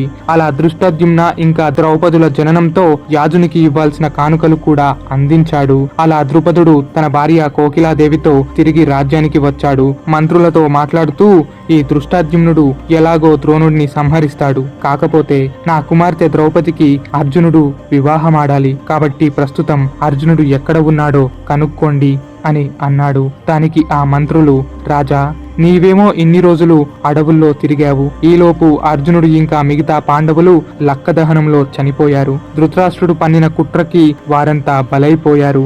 అని అన్నారు. ఆ మాటతో ద్రుపదుడు ఆవేశంతో బాధలతో కుంగిపోతూ దుఃఖిస్తూ ఏడుస్తూ గుండెలు బాదుకున్నాడు. ఇంత యాగము చేసింది దీనికోసమా? నా ఈ కుమార్తె జన్మకి అర్థమేమిటి అని అంటూ ఉండగా ఒక్కసారిగా ఆయన యొక్క కుడి చెయ్యి అదిరింది. అప్పుడే పక్క వాళ్ళు ఎవరో పెళ్లి కుదిరినట్టు వాళ్ళలో వాళ్ళు కబుర్లు చెప్పుకుంటున్నారు. అప్పుడే పురోహితులు, రాజా, ఇది శుభశుకనమే, మీ కుడి చెయ్యి అదిరింది. మీరు మీ కుమార్తె గురించి మాట్లాడుతుండగా పక్క వాళ్ళు ఎవరో పెళ్లి కబుర్లు చెప్పుకుంటున్నారు. ఇవన్నీ శుభముహూర్తానికి సంకేతం. అంటే ఆ కుంతీపుత్రుడు అర్జునుడు ఇంకా బ్రతికే ఉన్నాడు కావచ్చు. అంతేకాక ఓ మహర్షి చేసిన యజ్ఞగుండము నుండి అర్జునుడి కోసమే ఒక స్త్రీ జన్మించినప్పుడు ఆ అర్జునుడు ఎందుకు చనిపోతాడు? సందేహం లేకుండా ఈ పాంచాలిని వివాహమాడటానికి అర్జునుడు వస్తాడు అని అన్నారు. పురోహితుల మాటలకు సంతోషించిన ద్రుపదుడు, ఓ మహాత్ములారా, మీరు వేదములు తెలిసిన వారు, మీరే చెబితే అది జరగకుండా ఉంటుందా? కాకపోతే ఇప్పుడు అర్జునుడిని ఎక్కడని వెతకాలి అని అన్నాడు. దానికి అక్కడున్న కొందరు మహాత్ములు, ఓ రాజా, మేము మా తపశ్శక్తితో ఒక మత్స్య యంత్రాన్ని సృష్టిస్తాము. ఆ మత్స్య యంత్రాన్ని పైన కట్టి ఉంచండి, క్రిందే ఓ నీటి మూకుడు పెట్టండి. ఆ మత్స్య యంత్రము గిర్రున తిరుగుతూ ఉంటుంది. క్రింద నీటిలో మత్స్య యంత్రమును చూస్తూ పైకి బాణం విసరాలి. అది కూడా మేము సృష్టించే ధనస్సును ఎత్తే ఆ మత్స్య యంత్రాన్ని కొట్టాలి. కేవలం 5 బాణాలతో మత్స్య యంత్రాన్ని ఛేదించగల యోధునికి మీ కూతురునిచ్చి వివాహం చేయండి. అయితే మేము సృష్టించే ధనస్సును సామాన్యుడు ఎవ్వడు ఎత్తను కూడా ఎత్తలేడు. ఒకవేళ ఎత్తినా క్రింద నీటిలో చూసి పైనున్న మత్స్య యంత్రమును ఛేదించటం చాలా కష్టం. ఇంత కఠినమైన పని కేవలం 3 మాత్రమే చెయ్యగలరు. మొదటివాడు పరశురాముడు. ఆయన ఎలాగో ఈ స్వయంవరానికి రాడు. ఇక రెండవ వాడు శ్రీకృష్ణుడు. ఆ కృష్ణ పరమాత్ముడు అర్జునుడికి ఏమాత్రం అడ్డురాడు. ఇక మిగిలిన 3వ వాడే అర్జునుడు. ఇక వీరు కాక మరెవ్వరూ ఈ యుగములో ఈ కాలములో మత్స్య యంత్రాన్ని ఛేదించగల వాడు ఈ భూమండలం మొత్తములో ఎక్కడా లేడు అని వేదమంత్రాలు శాస్త్రాలు ఎన్నో పాండిత్యం తెలిసిన వారే స్వయాన్న చెప్పారు. అంటే దీనికి అర్థం భీష్ముడు ద్రోణుడు వంటి వీరులకి కూడా ఆ మత్స్య యంత్రాన్ని ఛేదించగల సత్తా లేనే లేదు. అది అర్జునుడికి చిత్తశుద్ధిలో ఉండే గొప్పతనం. అందుకే చిన్నతనంలో చీకటిలోనే బాణములు సంధించాడు. పక్షి కన్నుకు మాత్రమే గురి చూసి మరీ గురువుని మెప్పించాడు. భీష్మద్రోణులకు కూడా ఆ పని చేత కాదు అంటే ఆ మత్స్య యంత్రము కేవలం చిత్తశుద్ధితో తెలివితో ఎంతో ఏకాగ్రతతో కూడిన పని అని మనం గుర్తించాలి. అంతటి ఏకాగ్రత అర్జునుడికి కాక మరెవరికి ఉంటుంది? అందుకే ద్రుపదుడు అంతటి కఠినమైన స్వయంవరానికి ఒప్పుకున్నాడు. అలా మత్స్య యంత్రాన్ని ఋషులు సిద్ధం చేయగా ఎందరో స్వయంవరానికి చేరారు. నేను కూడా ఆ స్వయంవరం గురించి విన్నాను అంటూ పాండవులకు జరిగినదంతా చెప్పాడు కుంతీదేవి వద్దకు వచ్చిన ఆ విప్రుడు. అలా విప్రుడు తిరిగి తన ఇంటికి చేరుకున్నాడు. ఓ పక్కన పాండవులు రహస్యంగా ద్రౌపది స్వయంవరం గురించి గుసగుసలాడారు. మనం కూడా వెళితే బాగుండు కదా అనుకున్నారు. దానికి ధర్మరాజు, అర్జునుడి కోసమే ఓ స్త్రీ పుట్టింది కాబట్టి వెళ్ళటమే ధర్మమేమో అని అన్నాడు. ఇదంతా దూరం నుండి వింటున్న కుంతీదేవి ఏమీ తెలియనట్టుగా వచ్చి, కుమారుల్లారా, ఇక్కడ జనులకు చేయవలసిన ఉపకారాలు చేశాము. ఇంకా ఎంతకాలమని ఇక్కడ ఉంటాం? ఆ పాంచాల రాజ్యానికి వెళదాం. ఆ మత్స్య యంత్రము ఆ స్వయంవరము వింటుంటేనే ఆసక్తిగా అనిపిస్తోంది. బహుశా మనకి కూడా ఏదైనా మంచి జరగవచ్చు అని చెప్పింది. దాంతో పాండవులు మరింత సంతోషించి, మీ మాటే మా మాట తల్లి అంటూ బయలుదేరసాగారు. ఆ ఇంటి విప్రుడు ఇంతటి మహాత్ములు వెళ్ళిపోతున్నారే అంటూ లోపల దుఃఖించినా సరే పైపైన మాత్రం, మీరు మహాత్ములు, మీరు ఎక్కడ ఉంటే అక్కడే ధర్మం నిలబడుతుంది కాబట్టి మీరు గొప్ప గొప్ప నగరాలకు వెళ్ళాలి అంటూ వారి మంచి కోరాడు. అలా పాండవులు కాస్త దూరం వెళ్ళగానే అద్భుతమైన నీల మేఘ ఛాయ తేజస్సుతో వేదవ్యాసుడు కనపడ్డాడు. అమ్మ కుంతీదేవి, మీరు ఆలస్యం లేకుండా పాంచాల రాజ్యానికి చేరండి. అక్కడ అర్జునుడు మత్స్య యంత్రాన్ని ఛేదిస్తాడు. సాక్షాత్తు అమ్మవారు లక్ష్మీదేవి అంశతో జన్మించిన ద్రౌపదీదేవి మీ ఇంటికి కోడలుగా వస్తుంది. ఆమె వలన మీకు రాబోయే ఎన్నో కష్టాలు తొలగిపోతాయి అంటూ చెప్పాడు. దాంతో పాండవులు సంతోషించి ముందుకు వెళుతూ సోమశ్రమము అనే తీర్థ చోటున ఆగారు. ఆ చోటున పరాక్రములు అర్ధరాత్రి స్నానం చేయాలి. పిరికి వాళ్ళు మిట్ట మధ్యాహ్నం స్నానం చేయాలి. అలా చేస్తే వారికి పునర్జన్మ ఉండదు అనేది అప్పటి శాస్త్రము. ఆ విషయం గమనించిన పాండవులు ఇంకా కుంతీదేవి ఆ రాత్రికి అక్కడే స్నానం చేశారు. అర్జునుడు కాగడాలు చేతబట్టి అక్కడ కాపలాగా ఉన్నాడు. ఆ చోటున క్రూర రాక్షసులు ఇంకా గంధర్వులు మాత్రమే ఎక్కువగా తిరిగేవారు. అదే సమయంలో అంగారపర్ణుడు అనే ఓ గంధర్వుడు తన భార్యతో క్రీడిస్తున్నాడు. పాండవుల రాకడను గమనించి, ఎవరక్కడ? ఇంత రాత్రిపూట నా అటువంటి పరాక్రమ గంధర్వుడు ఉంటాడని మీకు తెలియదా? వెంటనే ఇక్కడ నుంచి తిరిగి వెళ్ళిపోండి అని గర్వంతో పాండవులపై విర్రవీగాడు. అది విన్న అర్జునుడు, ఓ గంధర్వ, ఇంత రాత్రి వేళ కూడా మేము తిరుగుతున్నామంటే మేము అసాధారణమైన పరాక్రమమును పొంది ఉన్నాము. కాబట్టి రాత్రి పగలుతో మాకు సంబంధం లేదు. మేము శక్తి కలిగి ఉన్న వాళ్ళం కనుక మాకు ఆ భయం లేనే లేదు అని అన్నాడు. దానికి ఆ గంధర్వుడు క్రోధించి పళ్ళు పటపట కొరుకుతూ, ఏంటి, నా మాటే కాదంటావా అంటూ ధనస్సు చేతబట్టి తీవ్రమైన బాణాలు అర్జునుడిపై సంధించాడు. దాంతో అర్జునుడు చేతిలోని కాగడతో బాణాలు అన్ని అటూ ఇటూ కొట్టి చాకచక్యంతో తప్పించుకున్నాడు. ఆ తర్వాత ధనస్సు అందుకొని ఓ బాణం ఎక్కుపెట్టి సరసరమండే ఆగ్నేయ అస్త్రం యొక్క మంత్రాన్ని జపించి ఆ గంధర్వుడిపై వదిలాడు. ఆ అస్త్రము పగబగమంటూ చెలరేగే నిప్పుతో గంధర్వుడిపై దూసుకుపోయి అక్కడున్న రథాన్ని కాల్చివేసింది. ఆ అంగారపర్ణుడు అనే ఆ గంధర్వుడు స్పృహ తప్పిపోయి కింద పడిపోయాడు. దాంతో అర్జునుడు ఆ గంధర్వుడి జుట్టు పట్టి ఈడ్చుకొస్తూ ధర్మరాజు కాళ్ల క్రింద పడేశాడు. అప్పుడే ఆ గంధర్వుడి భార్య పరుగులు తీస్తూ, నా భర్తని చంపకండి అంటూ శరణు కోరింది. అర్జునుడు ఆ స్త్రీకి పతిభీక్ష పెట్టాడు. ఆ గంధర్వుడిపై కొన్ని నీళ్లు చల్లి, ఇక నీ యుద్ధం కట్టిపెట్టు, మా అన్న ధర్మరాజుకి దాసివైపడు అని బెదిరించాడు. దానికి ఆ గంధర్వుడు క్షమాపణ కోరుతూ, అయ్యో అర్జున, నేను ఎప్పుడో మీ అన్న ధర్మరాజుకి దాసుడనే. నేను స్వయాన్న ఆ ఇంద్రుడి మిత్రుడను. మీ గొప్పతనం కూడా నాకు తెలుసు. కానీ ఏం చేద్దాం, కర్మకాలి, మీతోనే యుద్ధానికి కాలు దువ్వాను, నన్ను మన్నించు. కానీ నీ ఆగ్నేయ అస్త్రం నిజంగా చాలా గొప్పది, అది నాకు నేర్పించు. దానికి బదులుగా నేను నీకు చాక్షుషి అనే విద్యను అందిస్తాను. నేనిచ్చే మంత్రాన్ని 6 నెలలుగా నియమంతో జపిస్తే నీకు దివ్య దృష్టి వస్తుంది. దాంతో నీవు ఎక్కడ ఏ ప్రదేశం ఉన్నా చూడవచ్చు. భూమి, ఆకాశం, పాతాళం అంతా నీకు కనబడుతుంది. అదే కాక నీకు ఓ 100 గుర్రాలు ఇస్తాను.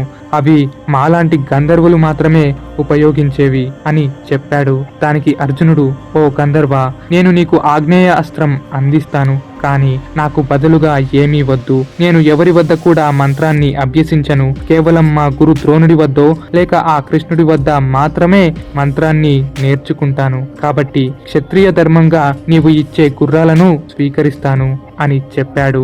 ఆ రకంగా అర్జునుడు ఆగ్నేయాస్త్రాన్ని గంధర్వునికి ఉపదేశించి 100 గుర్రాలను పొందాడు. అర్జునుడు తిరిగి పలకరిస్తూ, అయినా నీవు చూడటానికి ధర్మం తెలిసిన వాడిలా ఉన్నావు.